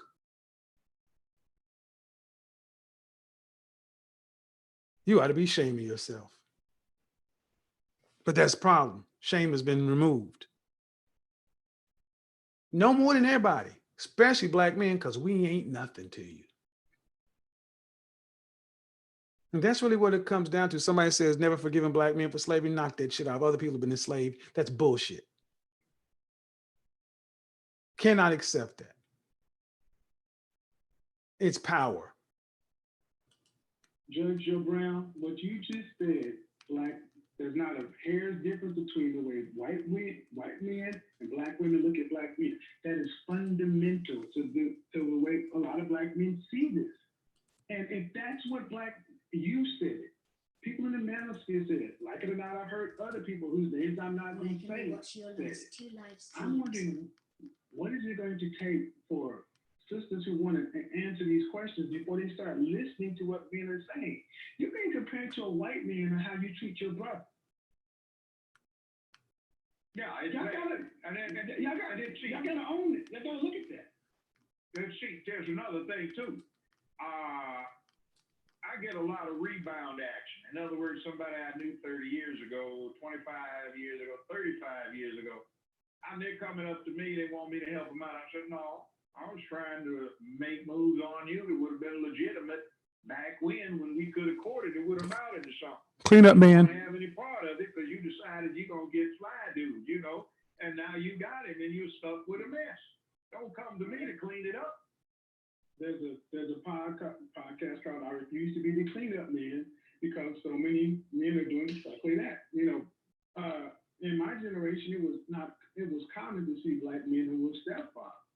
Now black men are even pulling that.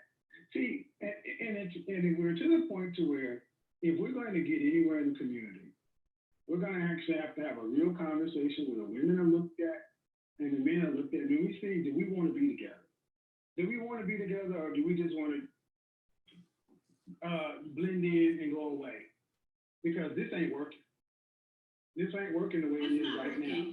Because see, I know you're right. It's not working, but I see too much of the argument, whereas one side is blaming the other. Out of all those show-stopping moments, mic dropping, earth-shattering moments, we're still going back to whataboutism. No acknowledgement of anybody's point. No acknowledgement of a Judge Joe Brown. None of that. It's yeah, but all I hear, fuck all that. What I hear is you're blaming the women too much. You're not getting enough. If you truth be told, you're not getting enough. That's what Shahrazad Ali said back in 89 and 91.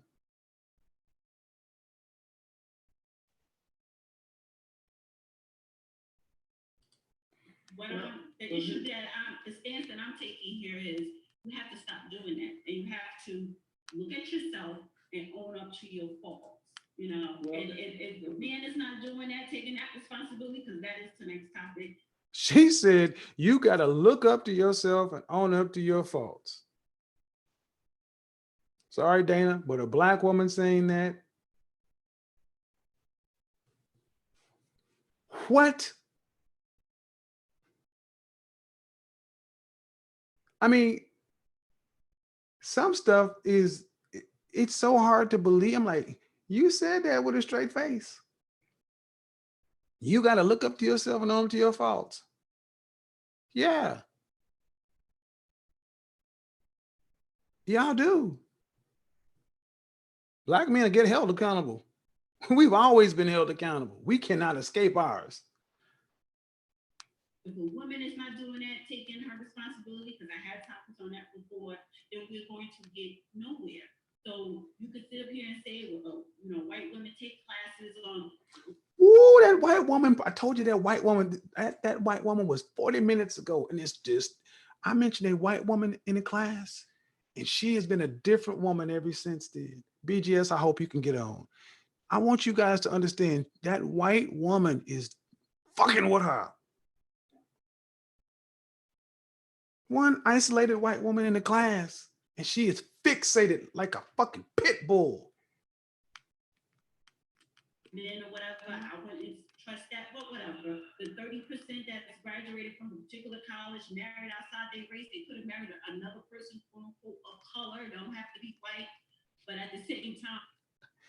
The 30% could have married another person of color, didn't have to marry white. See, that white woman. Mention a white woman in the conversation with a black woman. They cannot think anything past white woman. 30% marrying out, whatever. I wouldn't trust that number. The white woman, white woman, white woman, white woman. Why the white woman? Why the white woman? I want to be the white woman. I want to be Miss Ann. That's BGS shit. I want to be Miss Ann. I want white women. And that's why you wear their hair, right? Oops, did I say that out loud? Shh, don't say that too much. The majority, we are still dealing with each other. The majority is still dealing with each other, and we're dealing with each other in dysfunction. Black men, is what I'm saying, Dana. I agree. But here's the ultimate point that I think a lot of women are going to have a problem dealing with. Women control access to sex, men control access to relationships. We decide. Decide what? Who gets married? We Men do. don't. Men. That's a two-person Okay. thing. Okay. No, man. No, we. Okay. I can say no. I can say no. I don't want to marry you. You can say no. You can say no, but I'm not. Okay. You can say no, but hey, fine. Men propose. But you see how that went. But you see that. You can say no, but ultimately, we can have a debate. We can go back and forth. But I'm just talking about. Wait 1 second, because you did talk for a long period and I didn't say anything. The problem when it comes to a relationship, between a man and woman, maybe you're not dating Kevin, but I'm just saying, when it comes to a relationship. No, but you treat every black man like he is your fucking man. You talked for an hour and a half with Judge Joe Brown. I said I could get on the panel, and you asked me to call in, and I call in, and just because I mentioned a white woman, this is how you start treating me. At least I could understand it. At least I was, be nice, Kevin. If I was at least getting the benefit. But this is how black women treat black men, even the ones they're not dealing with. This is black female fuckery. It's not only the women you deal with. It is all of you. You treat us all like we're your son, or we the dude that imprinted you and didn't marry you, or whatever. Are you kidding me? I left that part in there. We're not in a relationship. No, but I know what it must feel like. Part of a man and a woman. If you want to come in with that attitude, well, it's up to me. If you want to get married, you already brought in a problem. So if I decide to say that again, is this a point that we need to be arguing? Women control access to sex, men control access to relationships. That's a simple fundamental point. But again, what did the 66-year-old white woman say? Black women got to argue with you because they got to win something. She's not been winning a point. She's got to win something. So I'm going to argue with you. You don't control access to relationships. We both do. How does that move the conversation forward? Well, I just don't want you to say you got any power. I just don't want you to think you got shit. Anything you got, I got. Add on to another problem. Because it's not solely up to that man. Okay.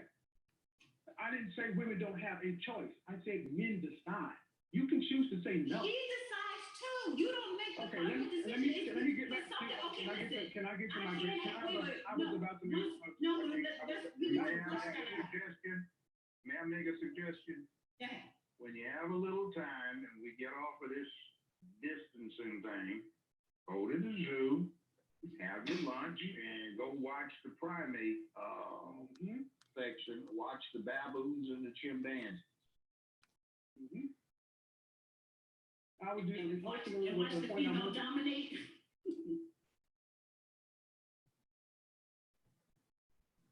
See, that was supposed to be a throwaway line, but that says everything, doesn't it? Watch the female dominate. This is what I'm going to say to you. I know you're a feminist. Feminism hasn't done shit for black women. You can be sassy as you want.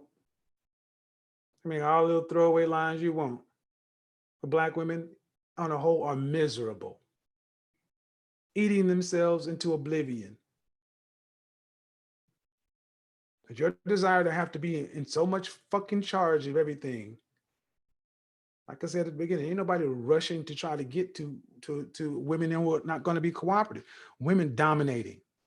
What you dominating in this corona situation? But again, to the person who asked at the beginning of the stream, how black men's image under assault? That your partner, your counterpart, your female thinks that she can talk to you this way. See, two men talking like this, that would be a threat of violence. So we check ourselves. Men regulate how we communicate with each other because there's always a low level threat of violence when we're in person. Women, black women in particular, you talk to black men like you don't expect anything to ever happen to you. Why? Because you raised your boys to be in. Anyway, it's getting ridiculous. I'm still in the headache listening to this shit. You know, they Here's don't here's the ultimate point I was going to make. Regardless of how this shakes out, black men are marrying. There are 836,000 more married black men. We are still marrying. And that. I know. One second. That's just enough. Time out. Public service announcement. I call my chat room a level for a reason. If I see another person curse and using a profanity to describe women or men, they're getting timed out. And if you do it again, I'm just blocking you. You can comment, you can disagree, but do not be disrespectful to people, my panel, genders. It doesn't matter. Stop it. Grow up. Go ahead. So ultimately, what I'm saying is, I'll start with the men. If black men are less of the population, there are 2 million more black women than black men. We know that. But if we have 836,000 more marriages, that means black men are still marrying. It's just the numbers that black men, and we're still marrying black women at the largest rate, but it's changing. Black people, but black men at a larger percentage are starting to marry non-black women, and non-black women are starting to openly entertain black men. It's competitive in the dating market. That's the whole Zoom thing. It's competitive. And at the end of the day, what the judge is saying is, if you want a man like Judge Joe Brown, you have to compete. If you want a man, period, out here, you're gonna have to compete. Just like a man, if you want a woman, you're gonna have to compete. And who ultimately decides anything in a relationship? Men tend to bring the idea of, are we doing this or not? And you can say yes or no. Right. Paul, That's how it's do always you want to been. comment on that, Judge? He said, Look. Women competing for you, Judge? Let me say this. I am a bachelor. I've been separated from the last ex for. You notice how the notion of black women competing for black men is laughable? We got to compete. How many times do you hear black women say they ain't gonna compete for black men? Okay. How long? 7 years, all right? And women just aren't interested in getting married these days in spite of what they say. Women are not interested in getting married these days. I co-signed that. Notary public signed that. Despite what y'all say, you're not interested in getting married. You're damn sure ain't interested in being a wife. There you go. You know, What are some of the reasons why? They want their independence, they say. They think you're running game, they say. They are too busy pursuing their careers, they say. You notice how he laughed when he said that career? Because I made the point that 80% of women don't have careers. You have jobs. You don't have a career. You're not a VP. You're not a middle management. You're not a regional manager. You're not a director. You're not an executive. You're an office manager. You got a job. You got a job. Not the difference between a job and a career. Men understand this. So stop trying to glamorize it. You got a job. That's why he laughed.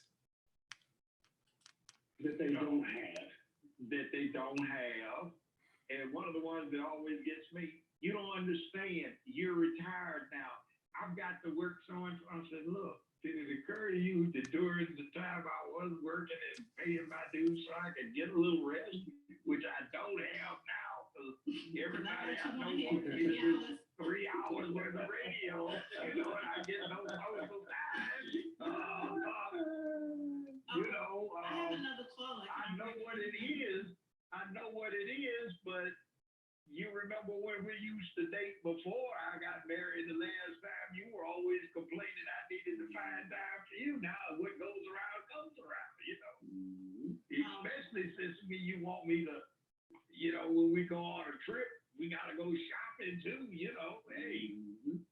1 second, guys. Pay your dues. It's a And by the way, one thing Okay. though, what I was gonna say about this whole thing about traditionally in human society, desirable women, if it wasn't arranged by the families for a property matter, desirable women had a bunch of guys that were trying to be her suitors. They were trying to be the ones that she picked.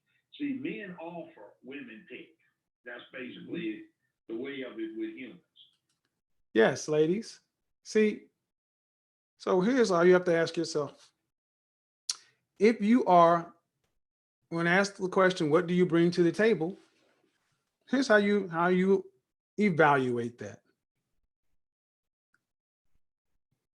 How many suitors do you have for marriage? Because like he said, desirable women have many suitors. Not just being a female. You have to be a desirable woman to have suitors. That means men see a value in actually going to make an arrangement, negotiation with your father to do the business of marriage. This is the ultimate point I was making. Men decide. We all know that. But why do we even have to have that argument? Because I'm a black man. And you got to be checked at everything. You can't give us nothing. Can't let us start to get the big head. Can't let us start to think we know something. Like Judge Joe Brown said earlier. You can see that to an extent if you go to the primate enclosures. You can see our close relatives doing the same thing. So women get to make the choices, men get to make the offers. Women become attractive, but it's like for women to understand it, it's like going to the grocery store and you need some spaghetti that you're going to cook up. Well, which package do you get? The best deal, the best package one, the one you've had the best experience with, the best commercial you've seen on it? It's kind of the same thing. It's a buy, sell, trade thing. What are you getting out of this? It's all about it. Men make the offer, women make the choices. 313. Hello. All right. That is that. All right, guys. Thank you for hanging in there for that hour. I told you it will be worth it if you decide to hang in. I'm going to open this thing up, allow people to get on. Now, remember, get on. You're going to have to be respectful. Watch your mouth. Don't act crazy. No insults to people. Shout out to Dana. That was a good, actually, I think it was a good show. I think it was a good show. But it shows a lot of the glaring differences between men and women. 2 hours, it was 2 good hours. You had Judge Joe Brown and a good debate. And one thing that I noticed is if you could go back and watch in the chat room, if Judge Joe Brown were not who he was, the points he was making would have been yelled down. But it's hard to yell down a man with that kind of gravitas. That was a trip, huh? I know, right?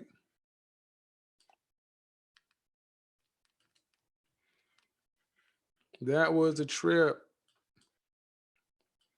Kevin What's Samuels. going on, man? How you doing? I'm good. I'm just gonna keep it short, not too long. The one thing that I caught near close to the end of this is when you made a statement that you hold the gateway to sex, and we as men we control marriage. Mm-hmm. I find she had a big problem, but has she been noticing lately that a lot of dudes not sitting there skin on knee marrying a lot of these sisters? But I see the reverse. A lot of sisters get on one knees marrying. So I'm not sure if she's what she's been witnessing lately. That's not your role to be getting on your knee and begging a man for a proposal or marriage. Well, no. Any point that I made about marriage and stats and numbers, you Mhm. know, no, you have to remain. We have to remain pleasantly blind and numb. Mhm. We know the truth Yeah. that they're not being married. I mean, at the bottom of it all, if 1 out of 4 Black women are married, that's the number. Mhm. And if you're filing the most divorces, great. Okay, that's a problem. And if you're not marrying Black men, it's not like other groups of men are rushing to marry Black women. No, they're What not. what's the difference? Jeffrey, They, what's going on? What's up, man? You hear me? Yep, I can. What's up, man? I enjoyed the chat today, man. Appreciate Um, it. yeah, I'm coming Appreciate it. from Dallas, Texas, so I've been listening to your content for probably like almost a year now. So Okay. Well, yeah, what'd you have to add to the panel? um, not really. Like I pretty much agree with them. 21 years old, um, Black, honestly, Mhm. and I really, sorry. Go ahead. Yeah, I kind of just agree with you because like when just looking at other races, I'm more attracted to them because like they actually listen, you know what I mean? And I'm not really like against Black women or anything like that. But like Well, you know how it is out that's here. the point I was trying to make, that Black men who are marrying out, it's not because they're marrying out or dating out because they hate Black women. It's just bottom line is you're getting better treatment. Men are looking to Exa- be treated decently. This stuff exactly, doesn't work anymore. exactly. Uh, And go ahead. I personally think if they just change up their attitude, like how I grade my women is like on looks and personality, all that stuff. So you could be a 10, but if you have like a crappy personality, you automatically a 5. And you got a Right. lot of beautiful Black women out here. If they just take a step back, understand, and try to improve on themselves, they could easily boost the, like 3 or 4 points up. You know what I'm trying to say? Well, hopefully stuff like this will start a conversation because they have to be able to see it first. Who is this out here? Alfonso, and then what is this? Xavier. What's that? I got some strange names. 19. What's going on? Your mic's not on. And Alfonso, what's up, man? Hey, how you doing, Mr. Samuels? I'm okay. What you got for me? I wanted to ask a couple quick questions. I enjoyed the show. A lot of intelligent conversation, and I seen the people sharing in the chat. I was okay for those of us in Black American society, that kind of wish to keep our own unique cultural identity. Uh, do you think that those of us, us men that, kind of more so gravitate to that thinking, do you think it would be more positive to cultivate a culture that makes sense? A lot of stuff that I hear, I hear that what you're saying, but I think a lot of it with the different groups that we try to, that we go to. Not making any sense. What do you talk to me No, like I'm I'm no. poor? What are You you said what trying to now? ask me? Well, no, I was asking, would it be more productive for those of us that want to keep our identity, our uniqueness as a people to Uh-huh. cultivate a culture? Because, like I said, that's what I'm saying. When You can't you talk cultivate about any. You can't what? cultivate a culture. Well, I'm saying that can you provide where that has not worked? I think we had subgroups within the people that Okay, has let me get to the cut taught to the that. chase. You Okay, individually cannot cultivate. You cannot make a culture, exactly. and you can't do it. And even if let's say you could, if the woman that's in your house does not cooperate you, it won't work. Well, and that's what I'm saying. We had examples of that happening. I was just saying, do you think that that's because that's what that is to me? Like when you talk about going to another group of people, you're going to their culture of procreation. No, So you're if they not. have a No, more, you're not. oh, okay, can No, I you're finish not. there? Oh, No, okay, you're not. Why? Why, okay. why would you be? Okay, first of all, why would you be going to someone else's culture if Well, you're? no. I'm Hold saying on. this. Okay, You are the man. right. The woman you married is as a feminine woman. She's following your lead. She's marrying into your system. So you're saying that if I go to Italy, so to speak, and I pick up an Italian woman, I'm not. I didn't say anything about going to following Italy. I my didn't say Black anything about going American. to. No, I didn't say anything about going to Italy. No. I'm saying, Hold for on. example, sir. Okay, but you could meet. You could marry a non ADOS Black woman. Okay, say I go to Kenya and I go get a Kenyan woman that has been raised up in her Kenyan culture, and I'm saying, you know, if it's not going to another person's culture, Well, why are you going to a Kenya? more productive. Why are you going to Kenya? No, Stay. I'm just saying, for instance, sir. I'm saying, for It's instance. not. First off, it's not feasible what you're saying. Black No, men are not going. I'm a Oh, government. slow down. It's Slow feasible down. for Slow me. down. Slow down. Okay, Slow down. Are you asking a question in general, or are you asking a question specific to you?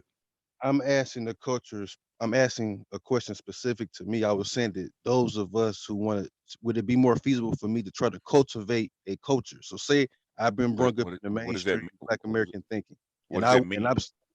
What does that meaning mean? that meaning that okay, I was taught a certain way how to pick a wife, a woman, and I come to find out that's incorrect. That you can draw from other people's cultures, or if I look at this culture, 80% of the people are married and they have productive marriages. So what in their culture do they do to have productive marriages if that's not in mind? That's all I was asking. Okay, okay. If I may, Kevin, you know, Go ahead. okay. Of course. The issue is that a Mhm, culture, any culture takes generations to cultivate.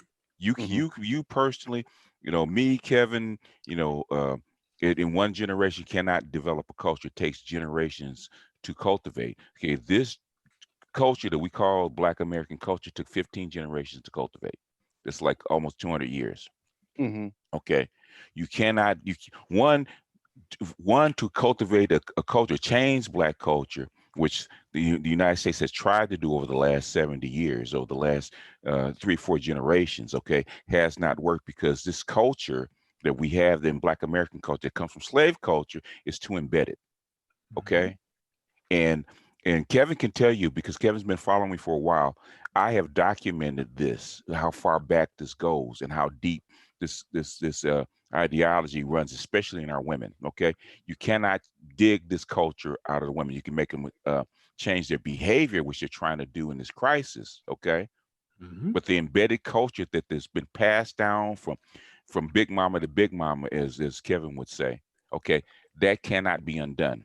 You know, they tried to undo that in the 60s. Okay, they've been trying to undo that in the 60s. It has not worked. Okay, and feminism, which has become embedded into the American culture over the last 60 years, just made it mhm, worse.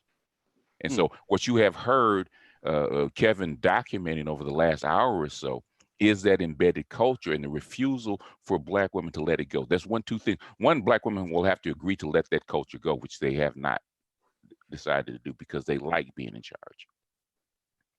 And So if you cannot get your women, you know, you're talking Mhm. about American women, to actually do that, then yes, you're going to have to do what SYSBM says. You're going to have to go outside the culture and find your different group of women to actually bring their culture into yours, and so change, you know, so Gotcha. that your kid culture can be adapted. Okay, Right, right. Well, that's all I was saying. but you're gonna, That's all I but was the saying. thing is the American culture that you think that you have been brought up with is probably not going to make it. Well, no, that's all I was saying. I was just simply asking. I was saying that if I'm saying The- that Within you then said the in the culture that subgroup. you've grown up with, the subgroup Mhm. or the culture you've grown up with is probably going to have to die if you do that. yep, that's the ultimate answer. It's the ultimate answer. So you're saying that if I choose to adopt a different set of customs and Yeah, you change how it. You're adopting a different culture. Yes, your old culture. You're gonna have but to I'm leave saying that left out. a subculture within my own. That's what I'm saying. Subcultures that are within my own group. That's what you're saying. That's what I was asking. But But when you know, you're adopting another group's culture. That's what you're doing. no, I'm talking about a subculture within my own, Well, you within talk Black about, American culture. okay. I Then think you're talking about sex of people. Okay, and right. that's always been there. But the thing is, Right, right. That's all. That's but the all. dominant Black culture is still going to be there. That's the problem. Right, right. And there's no problem with that. I have no problem with with those who feel like as far as like how mainstream Black America has just went totally reprobate. It it I it it understand that, but I it, was it, just saying it those who has want to cultivate a the thing culture. is, it hasn't going to reprobate. The thing is that since they took the barriers off and allow us to mix in and give us choice, and the biggest problem with the Black American culture, Kevin can agree or disagree, is choice. Black men have choice now, and that's the issue that we're having now. You know, Yep. 60 years ago, like when maybe when I was coming up, it was changing. But when my father was coming up, when Kevin's father was coming up, Kevin's mother was coming up, they didn't have choice. Okay, Choices were limited. Now the young people that are under us, they have all the choice, and guess what they're doing? They're leaving, and you can't stop that. So the thing is, you can do what you want because you're older. Leaving where? They're marrying out. May But I'm I saying put anybody my could do that though.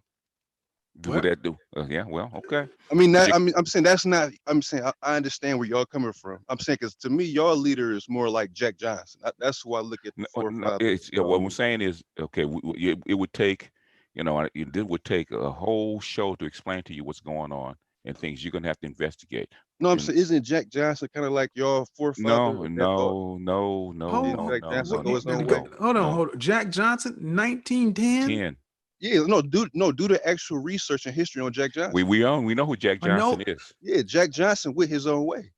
If you really do his history, his Yeah, research on him. okay. It would take a long time. In other words, admixture, which is what you're seeing, is a natural occurrence. All right. The only thing that stopped admixture in this country was the legal precedent and by force of arms by white people. Okay. Now that is taken away, you're seeing a natural process go on. Do So you you're follow saying BGS? Admixture is all over Hold the on, world. Alfonso. Two questions. Do you follow BGS?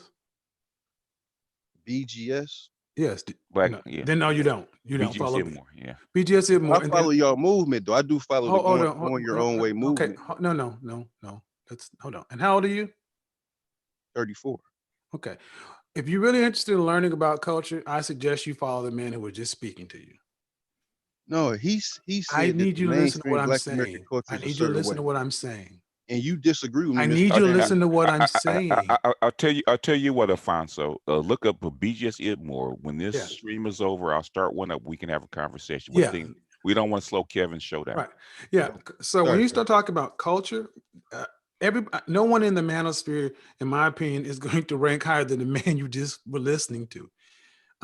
People come from other places to hear BGS talk about this stuff because just go follow. Because you got, and honestly, I'm wondering if you're mixing words and terms and things like that. But what I wanted to do was really see if anybody had anything else they wanted to input because the stream was kind of long. BGS, what did you think? What? I mean, brother Kevin, I tip my hat to you, brother.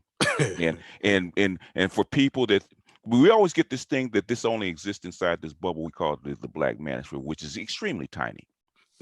It's extremely tiny. And the reason that people come to the Black manosphere is because these problems exist in their own lives. Judge Joe Brown probably has never even heard of the Black manosphere.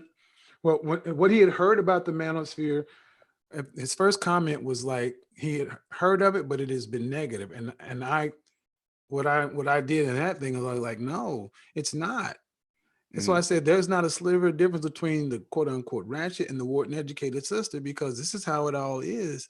The Black manosphere is Black men, because we got to deal with Black women. And this is that's what it was showed last night. Yeah, and he like you said, he doesn't have a clue what it's about. But the thing is, guess what? He's saying the exact same things that you've been saying, that I've been saying, even what Obsidian's been saying. He said the exact same things. Well, here's what I'm gonna do. I'm gonna admit this last person. BGS, did you say you were gonna? Oh, he dropped off, so I guess he doesn't want to do it. Okay. I'm still. This is Brother Zaros. Did you, Zara? Is you still there? And then we have another person. Yeah. I'm back on. Did you change your name? Oh no, this is Zaros 19. Okay. What did you have for us? Well, there's two points. I've been active duty military. I've been around the world, and one thing that's just a true statement: Black men are in demand. Like I never seen nothing like it, like the way I saw it in Eastern Europe. Just gonna go ahead and shout that out. Oh yeah, for sure. Pretty much the whole block. I mean, the whole area. If you're a Black man, I knew it was up because I could walk with a group of white dudes, wherever it may have been. I was getting all the looks. I was getting all the winks. I was getting all the fucking, I was getting all the action. Well, go ahead. And the thing is, I was not supposed to talk about race anymore this year. However, sometimes something just drops in your lap that is too much of a teachable moment. And I think this is, and again, shout out to Dana. Dana, I knew exactly who Dana was and her positions. And I think it made for a good conversation because she really truly believes her position. But and I've had to learn Kevin, a lot. And here's the thing, and I've had to learn a lot of things that I did not know when I first came over to the manosphere. And I think we try to, and here's the thing, Judge Joe Brown, I think he got, people listening to yesterday got something out of the conversation that I was able to distill from the manosphere because it wasn't so white hot. Okay. That's kind of where I think I kind of fit in a weird place. I can take quote unquote red pill concepts and package them in a way to where it's very difficult to argue against it. And yeah, so let me I think we had another person that popped up. I said, well, I want Yeah, to. but Kevin, you know, you took a serious shot when you did that, though. You know, we're gonna get to black when you start through that was going to ask, who made you mad, Kevin? Because this, like I said, you don't normally do this kind of stuff. Who made Well, you I mean, mad? well, because I mean, I've heard Judge Joe Brown before. But he was saying things that were right in lockstep with the manosphere, and I'm like, you're accepting it from Judge Joe Brown, but the men of the black manosphere, you really shut down. And I think what did it was when I just mentioned that throwaway line Dr. Tia Son Johnson said about white women coming in this class, and how the tone and tenor of the whole show changed. I was like, wait a minute. We've been talking for an hour. I mean, about 40 minutes. It's been all good, but I mentioned one random white woman, and all of a sudden, this is what it is. Whoa. We got a lot of folks on the show. That's what shocked me, man. I was like, God, dog. Marcus Love, what's going on? Marcus Love is trying to connect. So that's what really did it. I was really kind of pushed back. I'm like, and when you did that thing, Sisters of the Trade, Daughter of the Trade, yeah. Daughters of the Trade, and then Miss Ann, and a lot of BGS stuff that I've watched started flowing back, and I'm like, well, apparently I watched that for a reason, and I'm here. BGS would not get an opportunity to speak here. I was like, okay, let me distill it down, because at the end of the day, I don't think the average black woman really understands how much she dislikes her man. You don't even want to talk to us. Oh, well, I just brought that point up because I talked to the women over in Eastern Europe, and everything you said came out of their mouths. They said that black men are nicer. They treat us better. They treat us better than our men. We like that. We appreciate that. Guys, I'm gonna let you guys chop it up for about 15 minutes. So BGS, would you mind trying to moderate for a few minutes? Okay, yeah, Chaos, sure. you're here, Zaras. If you guys can take yourself off mute and ask any questions, I trust BGS. Go ahead. Oh, sure. I just want to bring that point up, but then the last point I wanted to bring up also, and I'm gonna give somebody else a chance to talk, is so I think one thing that needs to be brought up also is the Match.com analytic that came out. That's a pretty damning report on the situation with black women. Okay? I guess that's all there is to it. They're at the bottom in every category, and they're the only demographic where the men get more likes and shit and swipes than they do. Like, I don't get it. Because and my mentor who is a black woman in Los Angeles, elderly black woman in Los Angeles, like she's been my mentor for 30 years. She's been saying, imagine that. Imagine that. Nobody. I never said that I hated black women. Have I ever said that? I never said that. But what I'm saying is, if you let me finish, is that she said to me 20 years ago that black men and women in America are actually in reverse order to nature. We're in reverse to every other culture on the planet. That's how come it's so steady. You mean we're actually backwards? In other words, the reverse means backwards, sir. But that's but you know, it's funny you mentioned BJ's Amos Wilson said that 20 or almost 30 years ago. So in other words, why is it so unusual when I say it? I mean, you just mentioned that, but I heard about that. In other words, it's obvious. So why do people buck against that? I don't understand. Everybody knows it. Everybody knows what is true.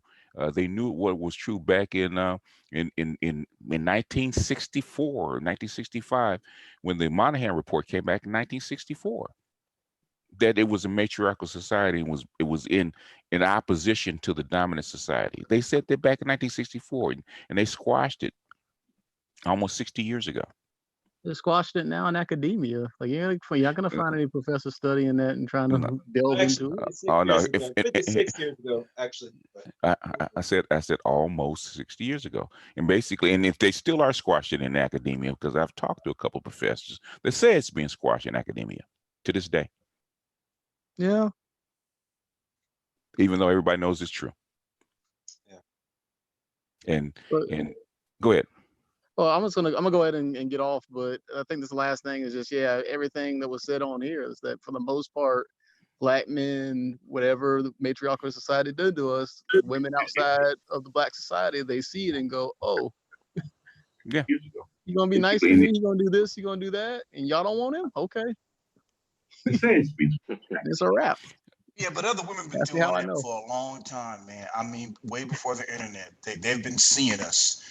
And I just turned 57 today, so I guess I'm what you consider a baby boomer. And I'm just glad that it's out over the internet now. But way before the internet was birthed, women, when I was in the military, they've been seeing us for decades. And they see how sisters talk that mess to us and try to belittle us in public. And I'm just glad I'm alive long enough to see this. So I got hope for all my nephews. They're in their 20s now. Oh, and I just pray that they can find suitable mates, because I don't know how they're going to do it. They're going to do what the millennials and the Z's they're doing in my sphere, and I'm in Los Angeles, so I have to take. Me too, brother. I'm in LA with you. Yeah. Well, you know what's happening. Then the Latinos are cleaning up on the. Oh, they've been cleaning up, and the Asians too. The Asians. BGS up here in Pasadena, these Asian girls are just snatching up young Black men. Yeah. Left and right. Left and right. Yeah. I mean, literally, just got their arms on them like they found, gold. What I would say smile, man. Go ahead, Kevin. What I would say is this: the young Black men don't have to deal with the stigma that dating out had even 20 years ago. Yep.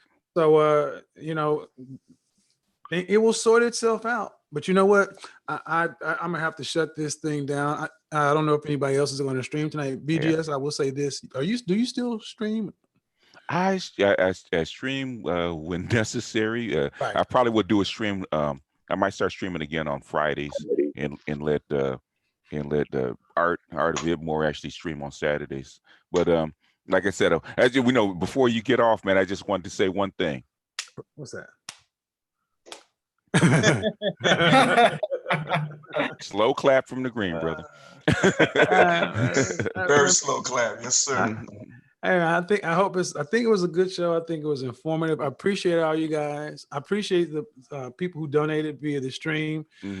Ladies, we didn't get a chance to do Wednesday. We'll do next Wednesday. And people in the chat room, that's the women gonna call in. Women typically don't call in when there are this many men out there. But I gotta go. And ladies, this should be a teaching moment for you, because, like Kevin said, it's new environment, especially now with all this upheaval going. You're gonna have to compete for your men, and if you're not willing to do it, I don't know what to tell you. And Kevin can show you how to compete for your men. You're gonna have to learn from it.